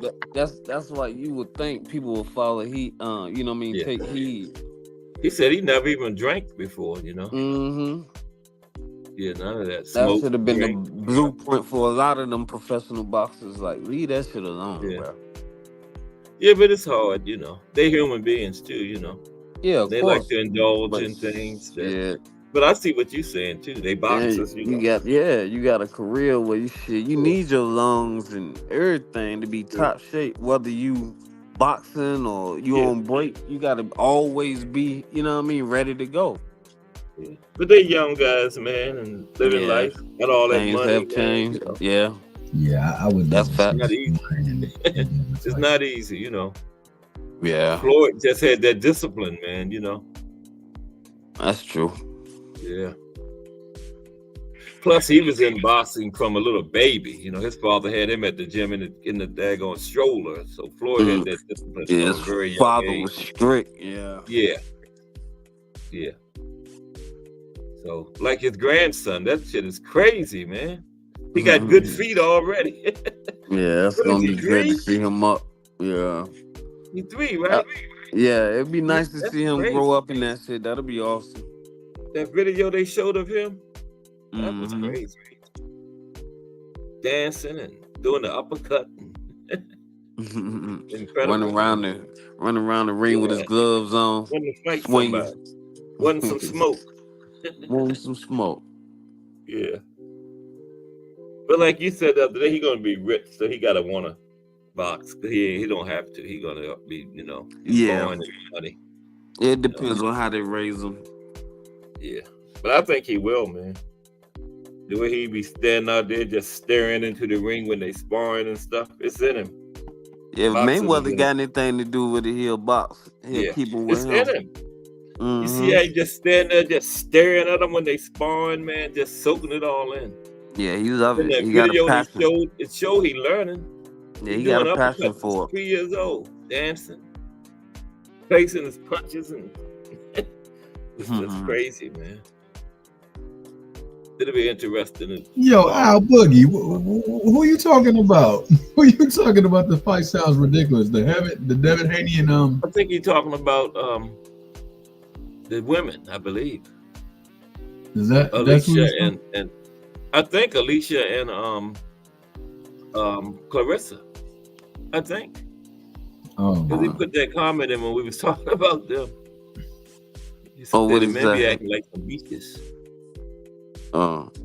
Devin, he said he down for Devin Ryan. Yeah. Oh, he's T.O. fighting in February. I think it's Jermaine Ortiz, right? Yeah, Jermaine Ortiz. Yeah. That's gonna be a good fight. Yeah. Be all right. Yeah. That will be okay. I'll watch it. Damn right. Yeah. Then we got Virgil coming back, making his first fight at 154 on the 7th. Virgil, I like Virgil Ortiz, man. I'm glad he went up. Real interesting to see how that plays out for him. 154, yeah. Remo. Mm-hmm. Let me go on and put this right. Yeah. Loma and Kambosos in April, yeah. Yep. Loma and Kambosos? Oh, shit. Mm-hmm. Yeah. Should have been Maxie Hughes. I thought he beat Kambosos, man. Loser should hang it up. Yeah, I thought he beat Kambosos. They had that fight, but they had already plans for Kambosos. You didn't think no that. You didn't think that, Cass. Huh? You didn't think that. Yeah. They had no plans for Maxie Hughes, so they had to give it to Loma. You didn't think that. I mean, Kambosos. You knew he beat Kambosos. There was no thinking to that. You knew he beat Kambosos. That man definitely beat Kambosos. Pretty handily. Yeah, I would venture. Really good point about the plan. What fight was that? I wouldn't necessarily say I wouldn't necessarily say they didn't have plans with Kambosos. I think the plan is for Lomachenko. Yeah, that's true. For Loma, right? They want him back. It looks better for Lomachenko to beat Kambosos, who's a former unified champion. Right. That is an absolute fact. You're right. Yeah, that's the truth. Mm-hmm. That's what happened. Yeah. Yeah. So Hughes. Who you say, Max? Got his hand raised. You said Maxie Hughes and Kambosos? Yeah. Mm-hmm. That was last summer sometime, I think. Last summer, over the summer. Too, Al Bugger. I'll be rooting for Loma like a mug, man. I will be rooting my tail out. And I know he gonna dispatch of me. Oh yeah. Oh yeah. Probably get a decision, unanimous decision. I don't think he'll stop him. Oh wait a minute, let me get this. I don't think he'll stop him. Mm-mm. But it's boxing. What's up, Remo? Good brothers, what's going on, man? Remo, what up, Ace? Not too much. Just chilling. Boxing talk, Yeah. Going. I gotta get out of here at 5, but we got like 10 minutes. What's up? What's on your mind, Remo? Ain't nothing. I just want y'all to know I threw that picture up on Instagram or the video of me in my Devin Haney t-shirt. Oh, shit. I gotta check that. So it's on there. Okay. It's on the gram. All right. Yeah, that was the bet. On the gram. Yeah. I kept my end of the deal, you know what I mean? Yeah. That's what's up, man. Man of my word, no sucker shit, Yeah. Word up. My man. We already knew that. So what you gonna do with the shirt? Burn it? Nah, I actually ended up dyeing the shirt. It came another color and I ain't like it, so I dyed it and I swagged it out. So I'm gonna keep it around, Oh, okay. Hopefully Devin Haney, his cult stop pissing me off. I ain't got nothing personal against him per se. I just don't like the people that follow behind him. Like y'all cool, but like yeah, I know what you're saying. Yeah, I ain't Yeah. Leave that alone. But I heard y'all talking about Kambosos or whatever. Yeah. Kambosos had to win that fight because Kambosos recently got signed by Top Rank. Exactly. So, that was his first fight as in that stable. So I mean, they couldn't lose off that investment right off the bat. I know. Yeah, he had just signed with him. Because he didn't have no he had a promoter, but he didn't have no network deal. So that's how he kind of found himself on TV again, fucking with with Top Rank. Kishimoto was it? What was it? Lou something another, wasn't it? I can't think of his name. I forgot who the guy was. Yeah, DeBella. Right. That's who it was. Yeah, Lou DeBella. Yeah, I think he was with DeBella Entertainment or something like that. Yeah. Mm-hmm. You're right. He did just. Mm-hmm. His career going like shit the way it's going to be because he did that slime ball. He did that slime ball shit with his team where he didn't want to pay this person, that person, trainers or something like that on the second go around. You know. Yeah, I remember. His integrity and ain't nothing special. So that shit always catch back up to you later on, man. Always do. Yeah. So what is he gonna do after Loma beats him? He probably has something else lined up for him. Nah, he'd be a young gatekeeper. He'd be somebody like who the young kids could beat up on because Keyshawn really he could fight him later on down the line rather than Pedraza or something like that. That Pedraza put a former undisputed champ on your resume. Yeah. Because he was undisputed. Remember, nice. He was undisputed. No, he wasn't undisputed. He was unified. Wasn't? I thought he had. No, Devin had. Right, you're right. Yeah, Devin had that regular belt. You know the belt they be dogging on now. He was 3-belt unified, right? Didn't he have? No, he had. Devin had the belt, but Loma had the franchise or something like that happened. Loma had the franchise. Yeah, he had the franchise belt where Devin had the regular belt. The belt that has the record. Loma had the regular belt. He had the WBC belt. Then they elevated him in the franchise so that way he could fight Teofimo for unification. Yeah. How many did Kambosos take from Tio? 2 belts or 3 belts? When they fought? 3. 3? Okay. WBA, WBO, and IBF. Okay. So those young guys can put a former 3-belt unified champion on their resume when they beat Kambosos, you know? Exactly. That's what I'm saying. Yeah. Not necessarily a lack of plans for Max to use, but it's a way to, but trust the resume of the other guys. That's true. Gotta keep these guys looking good. He did do that. Yeah. I forgot he did do that. I forgot about that. I never liked that guy. I just never liked Kambosos. It's the art of war. He just went from a real humble guy that wanted opportunity, and then he became a real asshole. Right. He sure did, didn't he? I saw that too. Yeah, I never liked his personality after that. He was like, and then he's telling Tank he got to come to him. Like, he wanted to go to sleep for real. In between the T.O. fight and the Devin fights, like his whole personality just changed, man. Yeah, that should humble you when you get your next payment. Yeah, but he made some money though.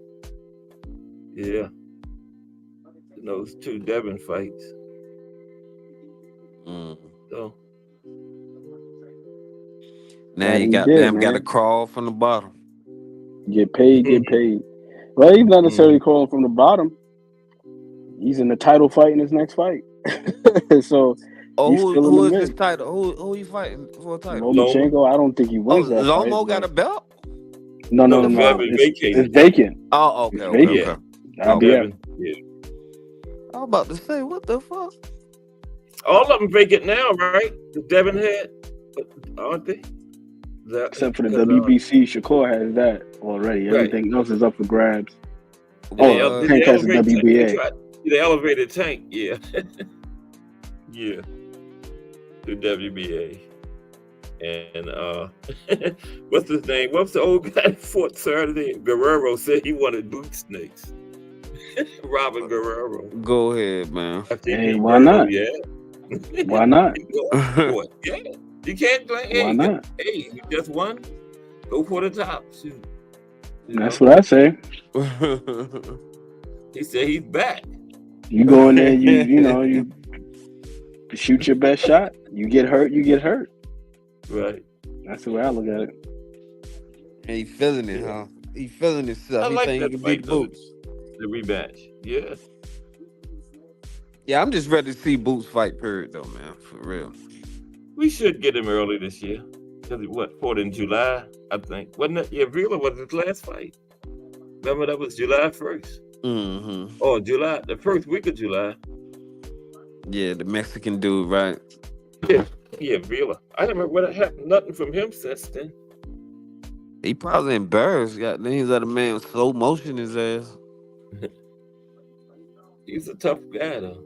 He took he took some. I'm sure they'll put him back in the mix soon, and then also, he got stopped, so Vila. There's that automatic suspension that they put in place. That's true. What? State commission. Yeah, anytime somebody gets stopped, you get an automatic suspension. What? I ain't know that. How long is that? Is it 6 months or something like that? I'm not sure how long it is. So I think it depends on the nature of the stoppage too. Oh, okay. Damn. So every time you get stopped, you get suspended, bro. Damn. You just taught me something new.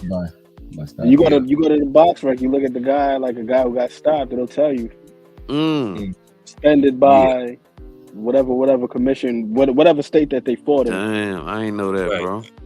Yep. Yeah. Damn, you just taught me something good.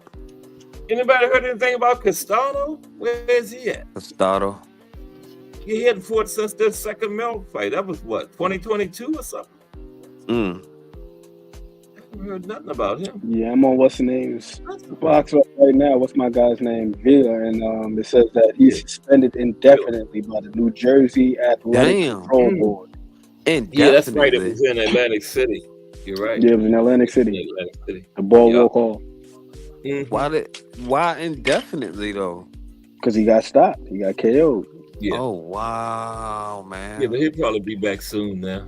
It's been 6 months. July. Right. Like September, October, November. Yeah, it's been about 6 months. Yeah. He'll be back early this year, probably. Yeah, it's a measure of protection because you don't want a guy going in there and sustaining some long-term neurological damage. Yeah, that's a fact. Especially after the research that came out over the past couple of years about CTE and concussions in general. Yeah, that's CTE, man. That's a major thing, boy. He was taking headshots. Major. Yes, man. That's through the state. That's through the state, Al Booger. So right now he's suspended in Jersey. Okay, just Jersey. Suspended by the New Jersey Athletic Control Board because, like Cass pointed out, that fight was in Atlantic City. Yeah. Yep.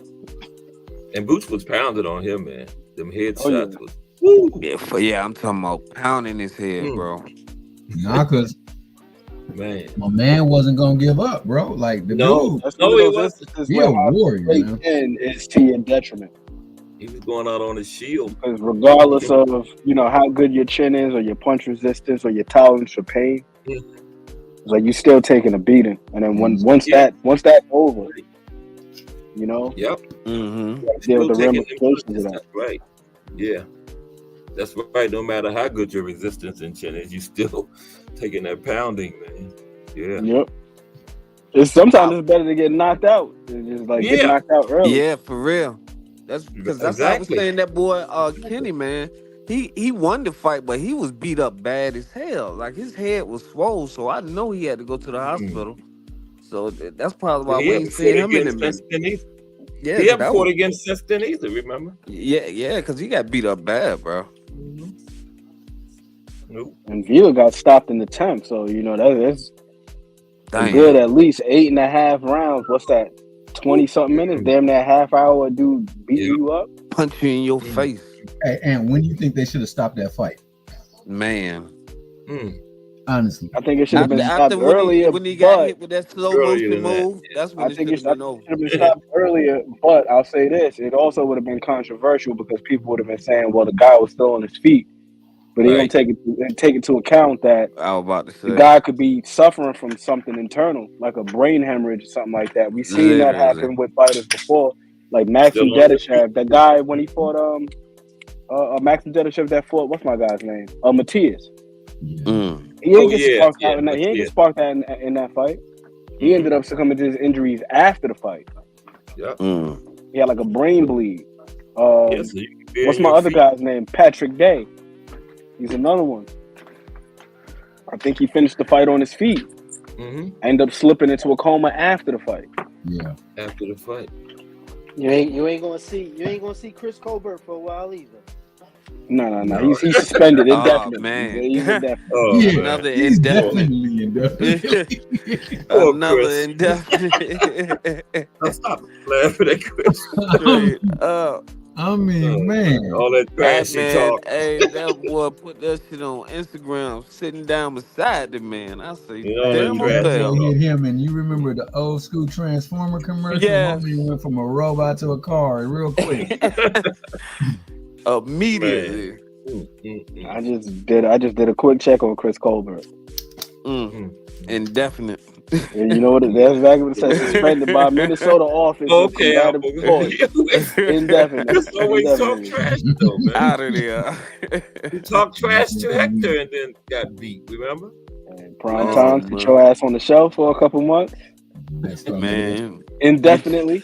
Get your mind together, brother. Just maybe what you want to do anymore. Humble going into the fight. He won't talk as much, going back to the Kambosos, the only thing I will do, I thought in the second fight he acquitted himself a lot better than he did in the first fight. Who was that? Comes? Kambosos. Second fight. Kambosos. Okay, yeah. That first fight, man, it's kind of hard to give him a round in that first fight. He got beat by a jab. And it was just and he kept switching stances inexplicably too. That's in the second one, right? Or the first one? He was just switching stances inexplicably, and that's the other thing too. Like, just because you switching stances don't mean that you're doing good boxing. Like, you gotta have a plan. That's garbage, man. You gotta have a plan. Like, things have to. Because I'm sitting here watching this Hughes Kambosos. This shit is garbage. Man, which one? No, I'm glad you watching. I want you to tell me what you really think about that fight. Yeah, right now I'm on the 6th round, and sheesh. He's never. So how you got to score so far? Who you think winning? Right now, to me, to be honest with you, it's tied right now, man. 3-3.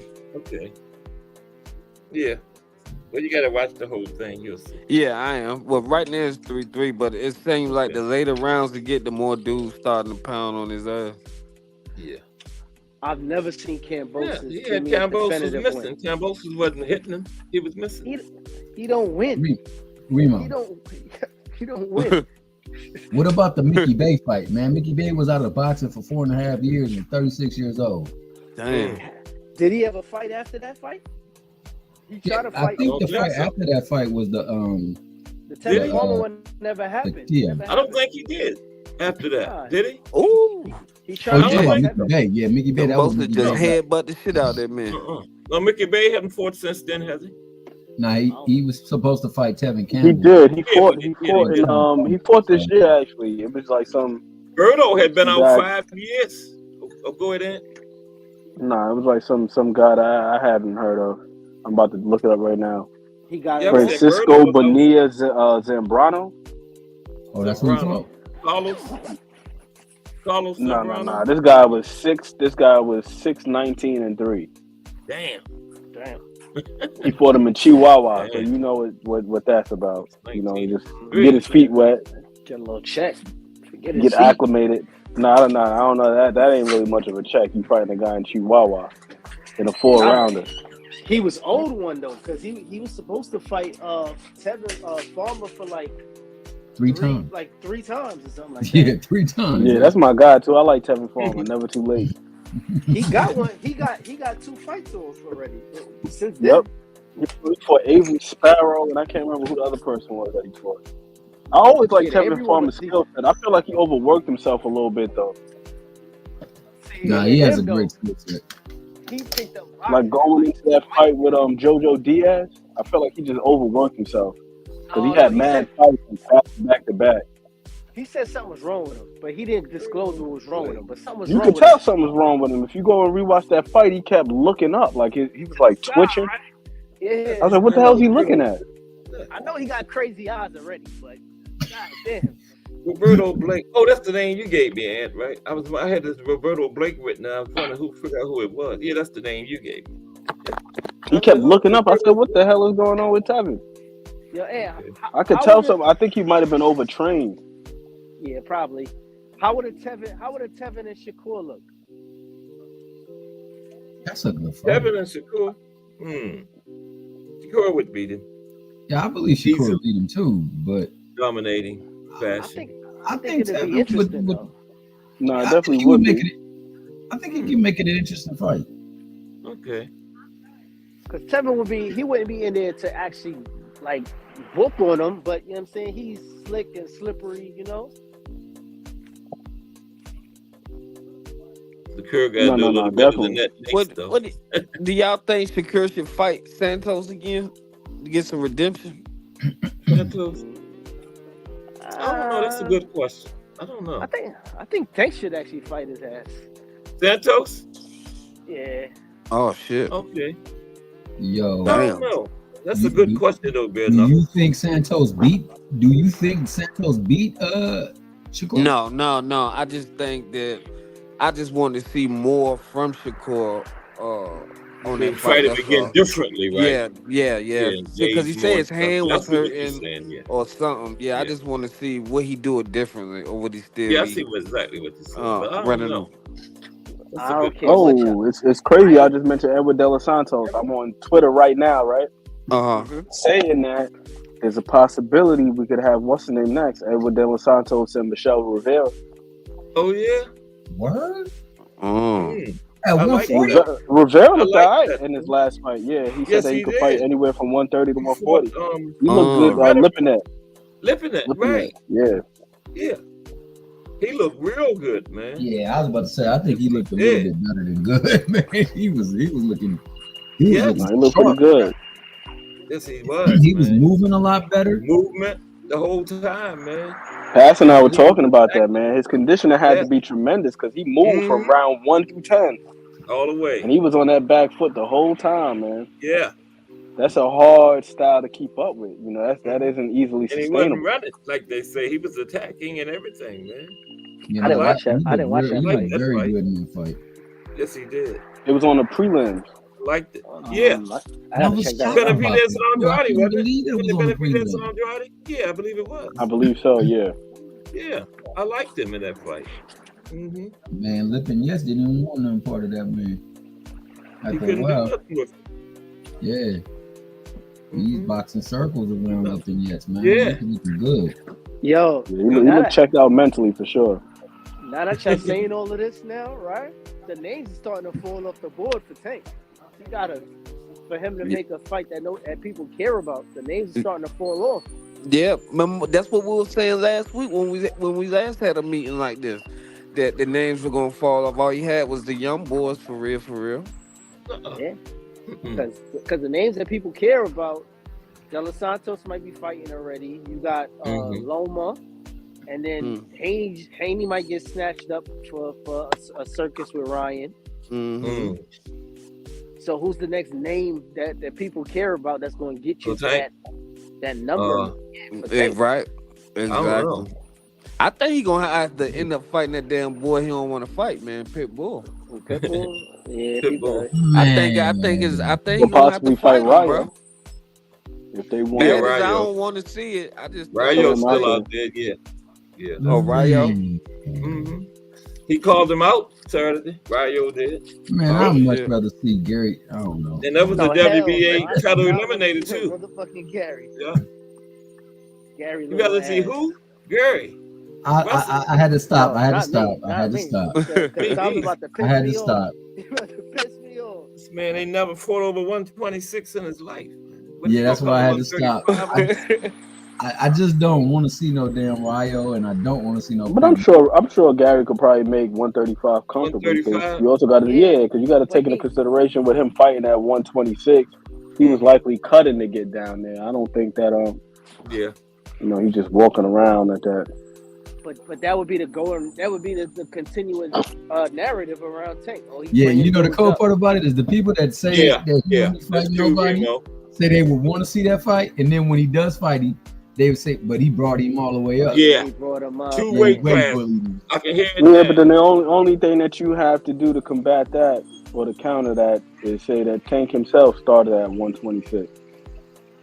He's not a big guy, you know what I'm saying? But that gets lost in translation in a lot of these conversations. And it's a part of boxing. Everybody moves up, right? Like right now, we say, "Oh yeah, the four kings." Everybody fought each other. Hagler, Hearns, this, that, and the third.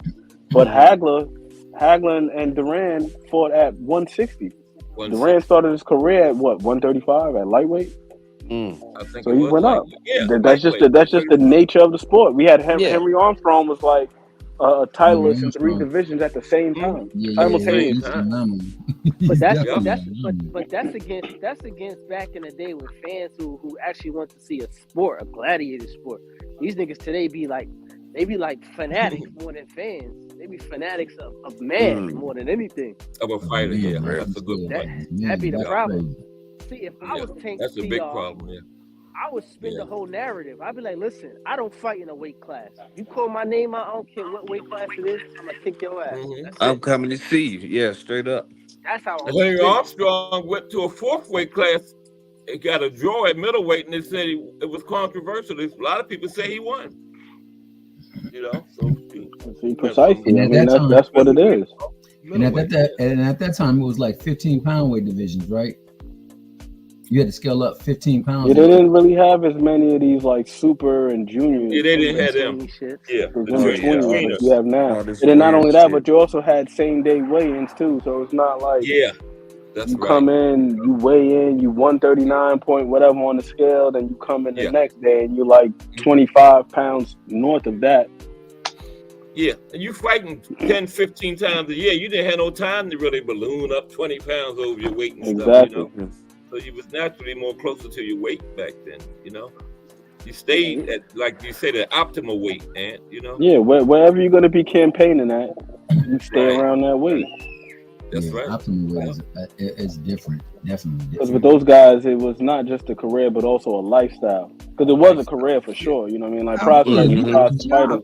Let's not get it messed up. The first $1 Million Gate was, I want to say it was like in 1917. It was like Jack Dempsey and George Carpentier. They had $1 Million Gate. They began boxing been about the paper for a long time. So let's not get it twisted. But by the same token, like you said before, these guys were fighting so regularly that you don't really have time to get out of shape. Because you never know when that phone is going to ring. Hey, yo, we got to fight for you down here, such and such. All right, cool, I'm in there. And they the Sugar Ray and Jake LaMotta, they fought between the 3rd and 4th fight 3 weeks later. Exactly. Like, hey, let's run it right back. Yeah, run it right back.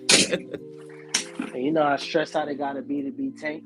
You getting call-outs from retired fighters and Pacquiao. 147 undisputed champ, Terrence Crawford. You got Haney on your ass at 140. You got dudes begging for rematches for paydays. God damn. That's why I don't really begging. You're right. That's crazy. Begging. Like we have too much cynicism or scrutiny from Canelo Alvarez because he's only one person. How about the rest of y'all fight each other in the interim? Right. Until this, you know what I mean? Like, I understand we want to see him fight this guy and that guy, and that's why I like what David Benavidez is doing. Like, yo, if I can't fight Canelo right now, all right, let me fight Durrell. I can't fight Canelo right now, let me fight Caleb Plant. I can't fight Canelo right now, let me fight Andre. Just give me somebody. You know what I mean? Like, the rest of these guys are all sitting around waiting for the golden goose. Yeah. Yeah, I can't get jiggy with that at all. Cause it's like how many people you gonna fight at the same time? And then when he do knock somebody out, see the thing with him is he beats them. They wasn't that good. They wasn't ready, or it was too green, or it was always a embedded excuse. So it's like nobody's gonna be happy with what the product is, regardless. Nope. Except his fans, and that's the only thing that matters, and that's the only thing that he should be concerned with is making his money and pleasing his fans, and just enjoying himself. Enjoying his success. With his shit too? The casuals. Because the casuals get I seen an interview recently and they said, you know, a casual is pleased when they go home in the car with their girl and they can talk about it, what they just seen. They have something to speak on moving forward after the fight is over, and who they seen in the crowd and shit like that. Casuals don't give a shit. They seen somebody get their head beat in. Oh, I had a great night out and I'm drunk and all of that. Yeah, they had a good time. And that's what he is. He's a crowd pleaser, like all in all, through and through. Yeah, he bring a lot of people back to boxing, bro. For real. Who's that? Tank. Oh yeah. I think the other thing with Tank too is, again, like we were talking about before you got in here, Remo. Like there's that fine line between, resume and accolade, and the two don't always intersect perfectly. Like we were just talking about Kambosos, right? Like Kambosos had 3 belts, so it's like if all you had to do is beat Kambosos for 3 belts, and you already had 1 belt, and now you're undisputed. It's not like you ran through the division, like you cleaned out the division, and there's nothing wrong with that. Get it how you live. Undisputed is undisputed. But for the other people on the other side that are saying, well, he's far more accomplished, yeah, he is, but it's like you also got to look at who did he take the straps off of. Yeah, if you ever hear, it's like what Paulo said in The Wire: the crown is only as worth as much as the person whose head that it's on. Yep, that's a fact. Damn right. That's a Mickey freaky fact. Yes, sir. 100%. Yep. And again, that's no shade to Devin Haney, Bill Haney, because I think that they're doing a fantastic job. Once again, I enjoy Bill 1000%. I think that Devin is terrific. But just like when we're having that conversation about accolades and resume, like we got Leo Santa Cruz, who's likely going to be a Hall of Fame on Tank's resume. People say, oh, well, he moved up. He had to bring him up. But then we'll also say, well, yeah, we seen Devin just beat Jojo Diaz before he beat, what's my guy's name? Lomachenko. But Jojo Diaz was like a 126 fighter. He was a small guy who moved up. Facts. Lomachenko started at 126. He moved up. You see the code? And he was 35. 35 years old. And gave himself a hell of a fight, too. You know what I'm saying? You got Regis Program, who was terrible in his last fight. And then also, here's the other part of it, too, right? You know, like, people been talking about the weight thing as of late. Him coming in the ring at 165. And from my understanding, you know, that could be part of the reason why Matias wasn't sought out, because Matias has the IBF title, and with them, they have their stipulations where they have that built-in weight clause, like when you're fighting for an IBF title, like what is it, like 10-pound limit, something like that? 10 pounds, yeah. Yeah, but that, you turn that around the other way now. Matias don't gotta go under those stipulations. You got a whole different beast on your hand. True indeed. But what I'm saying is, all right, we're gonna go this route where we can enjoy all of our advantages, and rightfully so. Listen, if it ain't against the rules, then do your thing, rock out. Or even if it is, even if you gotta bend the rules slightly, because from my understanding, in California, you're not supposed to come in. What is it, over 15%? Body mass. When he came in like over 18% or something like that. Damn. Yeah, I heard. So by the rules, that fight wasn't supposed to even take place. But I'm pretty sure it's like, hey, listen, man. you know, those conversations, people got relationships, man. Yeah. We're going to facilitate whatever it is that we need. Bill is really good at that shit, though. Bill is good. He is. I love Bill Haney. Bill Haney. He slithers through the certain cracks that can get him where you got to get to, and then he's so loud about it. Like, look at me. Look at what I just did. And you can't knock it. Can't be mad at it. But it's just like, I love it. How much credence does it really hold? In my eyes, sometimes it's not the same with the way they yell it out. No, it's not. It isn't. But that's not the thing, though. It doesn't have to be. It's all about the perception. Yeah. Because all of the people in that, all of the people who love the Haneys, their thing is, yeah, well, he just beat two division champ, this, that, and the third. Even though they were saying that Regis was a bum and he looked like crap in his last fight, and so on and so forth, and just completely diminished the win, but then celebrated after it happened. just like, yo, he ain't got no footwork. He's slow. He's old. Yeah. Hey, they on that Jim Jones, dog, drinking that Kool-Aid. Exactly the way it was supposed to. That shit was crazy. I can't battle though. No, go ahead, Remo. Nah, them dudes, that cult is strong, man. It's like yo, I don't know what they feed them, but they got energy too, because they go from chat to chat to chat with the same rhetoric. Yep. Almost like it's a benefit to them. But that's my thing, though. All of these guys are playing the game in their own way. They're all playing the game in their own way. Like with Tank, his thing is following the green print. We ain't gonna call it the blueprint, but the green print.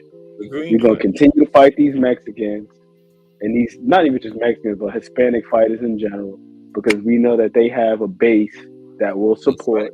Not saying that black folks don't. To anybody who listens to this on the playback, I don't want y'all to think that Cat Sports is endorsing, the lack of black people or whatever it is. No, that's not what I'm saying. But that is good. When we look at the sponsorships in the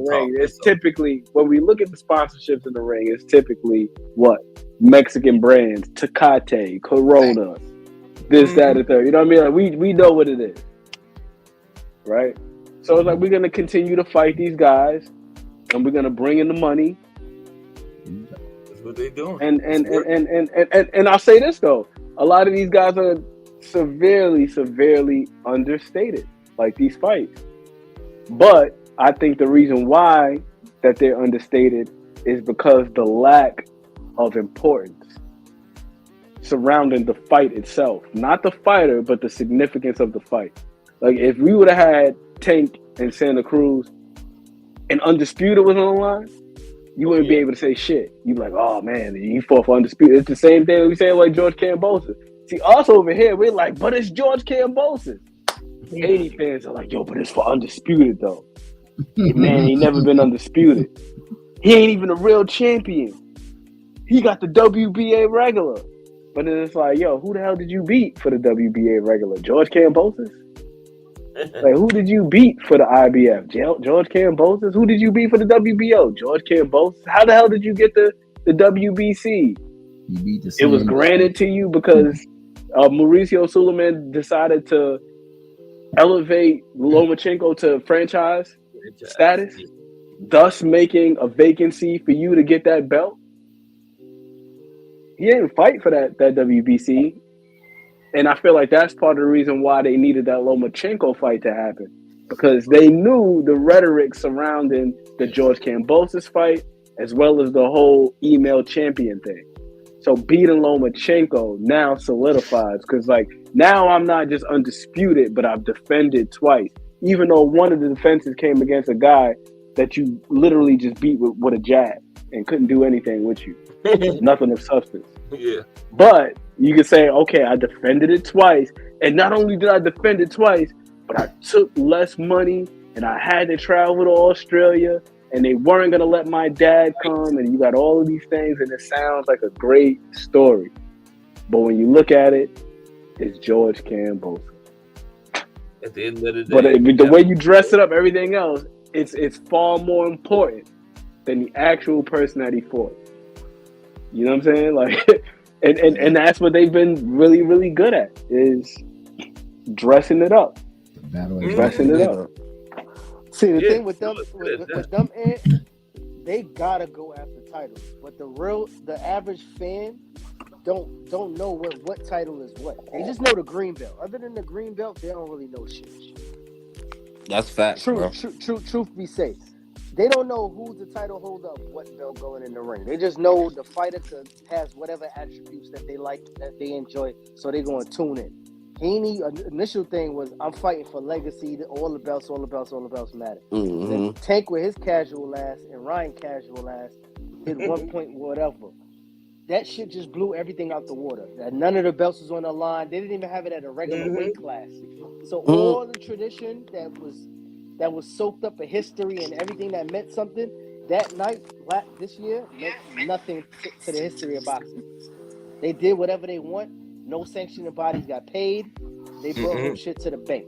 It was totally different. And didn't Tank say something about belts don't matter after that fight or something? Or was it before that fight? I think before, he's bigger than the before. belt. I think it was before. It was before. Oh, okay. You've been saying that, It proved the point, but turn around now. Haney won the green belt this last fight, moving up. The storyline moving forward had nothing to do with him being a new belt holder in a new weight class. Mm-hmm. He's going after somebody that has no belts. Ryan has no belts. None. Tank has no belts. It's not even in his weight class. So this whole legacy conversation and I got the belts, that shit means nothing. Because guess what? They don't go on TV. They don't do the interviews with the belts in hand. Nobody give a shit about them belts. Not at all. It looked good for the history books, but if they gonna put Tank in the history books for the Reggie belt, why the hell why I care to collect all the other shit? Yo, Remo, you don't think the 50K had a little bit to do with it too? And then like Cass was saying, it's like 80 some goddamn belts out there, ain't it, Cass? Yeah, so many belts. Like that's what make the belts obsolete, you know? God damn. Count them all up. I say yes and no. I say yes 80 and no. belts, and we don't even know who 80 champions is. Like, what the fuck? I say yes and no. I say yes and no to that because the reason why I would say yes is because for us who follow the sport, it's just way too much. We just need to be able to consolidate, and that's why undisputed is important. Consolidation, right? You're able to see the cream rise to the top, so to speak. But on the other hand, when you think about how many people that there are in boxing, because it's not like other sports where you have a league like the NFL and you've got 32 teams. Baseball, you got X amount of teams, so on and so forth. In boxing, with it being so international, there are so many professional fighters in the world. So even if you become one of 81 champions, you're still at the top of your field because there are literally thousands of professional boxers. Literally. But on the other thing, the stipulation to that though is that's also dependent on your relationship. Because you got some guys who don't get, preferential treatment because of the route that they took, whether it be, them coming up through the amateur system or going through the Olympics, or Coach Amber, she was cooking the other day when she was talking about you may not even be seeing some of the best amateurs because you got some people who won't make it to particular competitions because they just can't afford to make it. There's a lot of travel. That's right. Yeah, that's facts. Got to have somebody, some money behind. Yeah, you gotta have some kind of support. You gotta have somebody to bankroll your situation. A sponsor. Yep. So, yeah, that's facts though, bro. I'm looking right now at the WBC rankings at welterweight, and they have 40 people in the rankings right now. That's just at welterweight. 40. Ain't that something? Damn. 40. They got 40 in each division, and then they also have the silver champion, the intercontinental champion. That's what I'm saying. I was watching a commercial yesterday. It was this big black dude, and he was like, "Yeah, this and that." I'm looking. I'm like, "I don't even know you, bro." Yeah. And he told me he got belts and everything. I'm like, "I don't even know this dude. Who the hell is this dude?" Got a commercial. But on the side of that, right now, I'm looking at this ranking. I'm seeing 40 names. Now think about how many people that there are that haven't even been ranked. Yeah, right. You know what I'm saying? That are competing. Damn. Yeah, you right, bro. Damn. God damn. I think Remo's suggestion of these guys are competing in some sort of league. Like, I don't know if it's got to be overtime, whatever it is. I think that's something that has to take place. Yeah. Like when we think about MMA, right? Like UFC is the premier brand. Like that is like the NBA, NFL of mixed martial arts. But they also got Bellator and what's the other one? I can't think of. PFL. Yeah, PFL. What's the leagues out there? They got so many of them. Premier league. They gotta have something like that in boxing. Okay, I feel what you're saying. Something that make you come up to the top, basically. Exactly. Yeah, I agree with that. That way we can so see. We know better. that the vetting process is also like real thorough. So we're seeing the best of the best in this particular league, similar to like what we see in the NBA. Like they also have the G League, and they got what's that one out there in Australia and New Zealand, and the continental basketball. People balling out in Greece and Italy and overseas.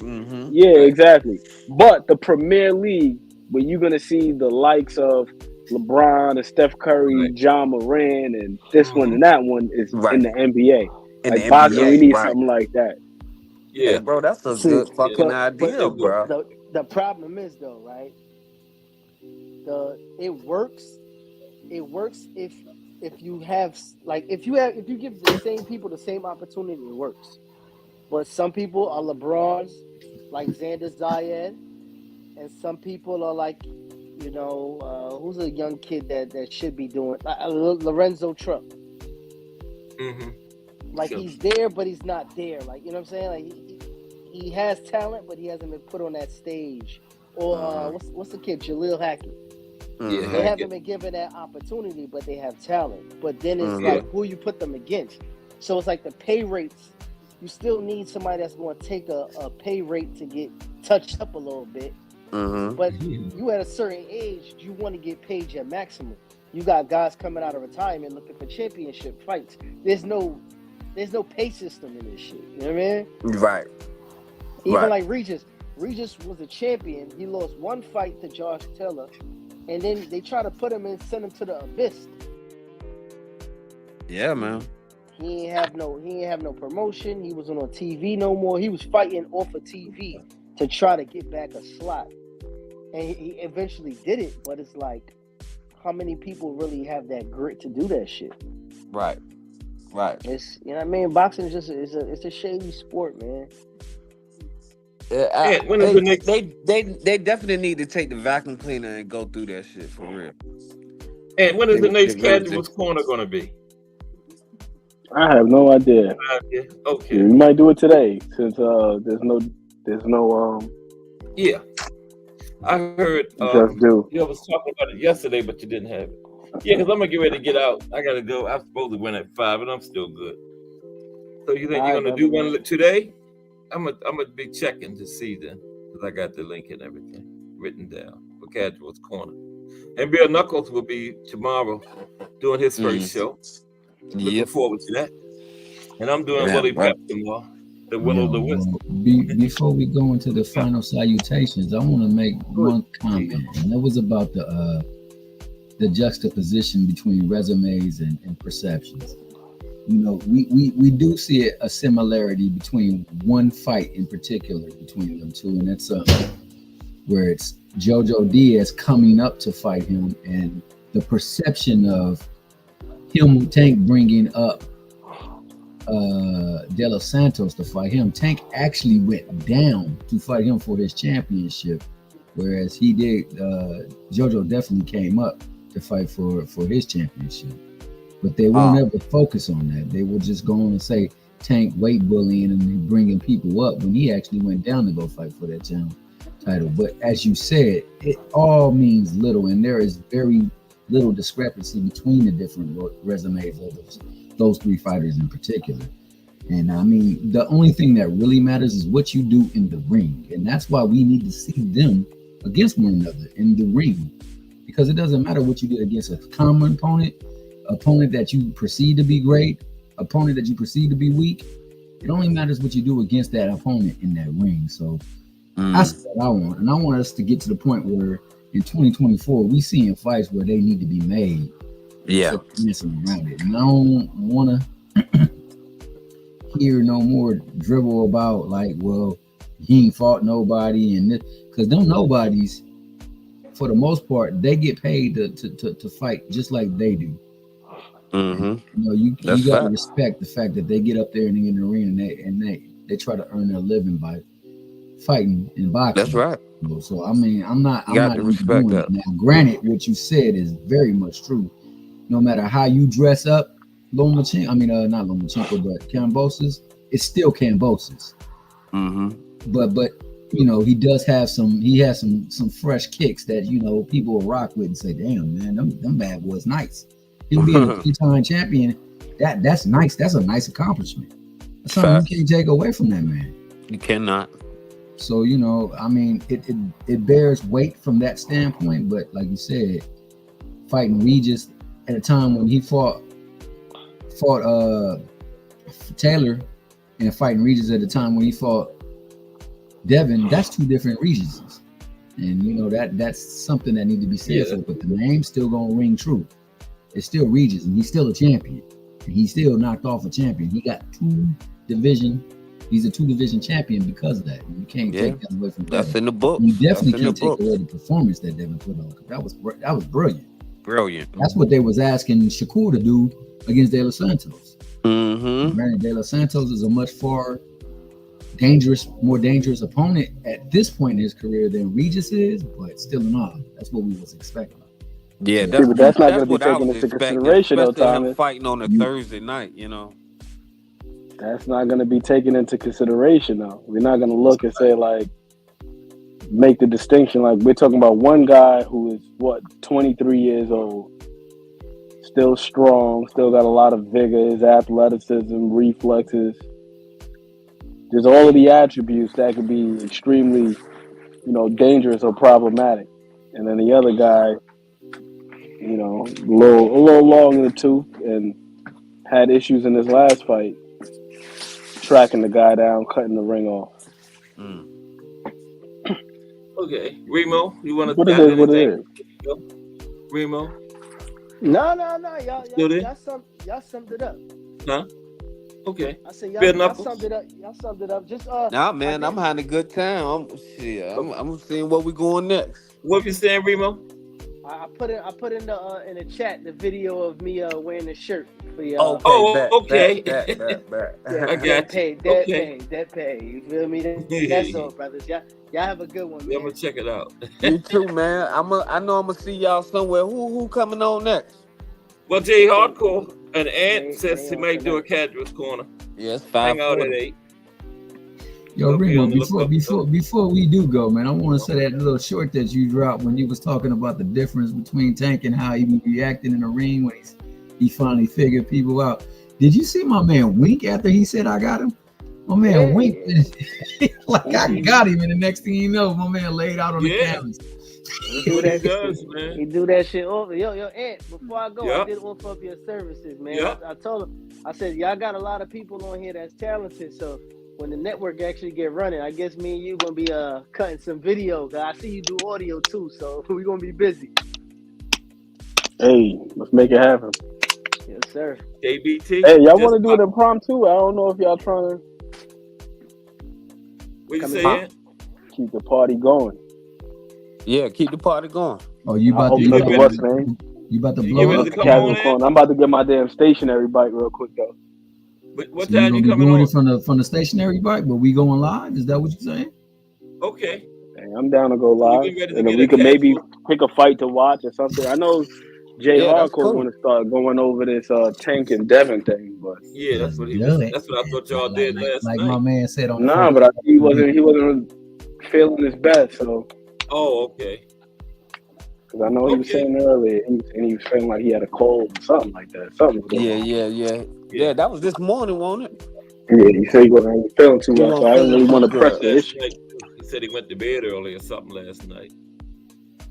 Okay. Yeah, because we were supposed to link up yesterday and start going over some of the materials, because we got 3 fights for each fighter written down. I want to say for Devin Haney, we got all 3 of his matchups against the Southpaws, Jojo Diaz, Loma, and the latest one against Regis. And for Tank, we had Pedraza, Barrios, and I want to say Ryan Garcia. Seeing how he fought against guys that were like 5'8" and up. Yeah. Okay. Those are good ones. Yeah. But I just want to say one thing. Man, the people always gonna say something too. Because I was just sitting here thinking, they say Tank only fight Mexicans and Devin only fight older people. So nobody's ever gonna be happy, bro. That's it. I was just sitting here thinking like, motherfuckers will never be happy no matter what. Exactly. And that's my point. That's what I'm saying. It's all about perception or whatever side that you're on. You can find an argument to make to your guy. Yep, that's right. Definitely. Always. Bare knuckle, but this is the thing. Devin don't always fight old folks. It's just been his last couple of fights have been that. Yeah. But they also have been in preparation to get him a look for when he got to see Tank in the ring, if they should ever meet. So I mean, I can't fault him for that, and I can't, like you said, can't fault him for scaling upwards. He's scaling upwards in the process. Like his talent that he's fighting, even in their older years, are better than the people he fought before them. Right. That's So you can't slight him. It's just that people use the Latin stuff to slight Tank a lot. Now you said a slow, flat-footed Mexican, right?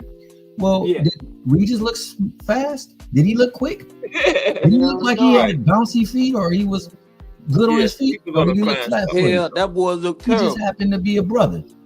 So he fits the bill, but you're not gonna look at it that way because you're not trying to slight him. You're trying to slight another person. Just like they both done fought the same amount of Mexican fighters or Latin American fighters, or Latin fighters. But you're gonna lose that in shuffle. See, you don't have to tear down Devin to lift up Tank, and you don't have to tear down Tank to lift up Devin. Right. They both lift themselves up on their own merit, and that's what I don't like. I don't like how people are so quick to do stuff like that. But you know what? I think most of it's just the casuals that do that, though, bro. The real fans like us, I don't, cause we see through that shit. Right. I think it just be the casuals that make up some shit like that. Yeah, you gotta be a fan of boxing. That's all you hear, though. Yeah, you gotta be a fan of boxing, because otherwise you get caught up and wrapped up in being this dang fanboy, and I'm not about to be a fanboy for nobody. Oh, no. I'm not doing that. I'm sorry. I just love boxing. I grew up on boxing, straight out the womb. Yeah. I have not. There has not been a Devin Haney fight that I've rooted against him. Now I will say there's been a Devin Haney fight that I didn't think he actually won, but that's just the way as I score a fight, I didn't see him winning. I saw it the very best for him was a draw, but I still wanted him to win. Because I do want them to fight in the ring. I want him to fight Shakur. I want Shakur to fight Tank. Like back in the days, it didn't matter if you lost, you fought still. Because you were still one of the best. Just because you take a loss don't mean you're not one of the best. Just that's a fact. Got the best of you. And again, I say Mayweather pretty much put a dent in that, man. That gotta get out of here, y'all. I hate to cut y'all short. All right, Cass. All right, hey, where we going, y'all? Huh? Where we going, y'all?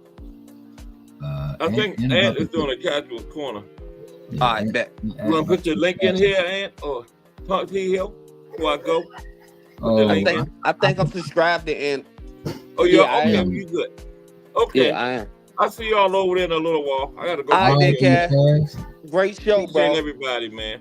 Appreciate you, man. All the time, bro. Family, nigga. Yeah. Okay. Who I have? Gregory Pratt in here today. Ismael Barroso, Bruce Gas, Mike Ryan, Lonnie Lee, BN Boxing News, Al Booger, and my panel was Ann McQueen, Bill Knuckles and Boxing Talk, Remo, and of course Thomas Hill. Appreciate everybody, and I always appreciate everybody for supporting my small channel. But guess what? You got to be small before you can be big, right? Right. Cass Sports, y'all.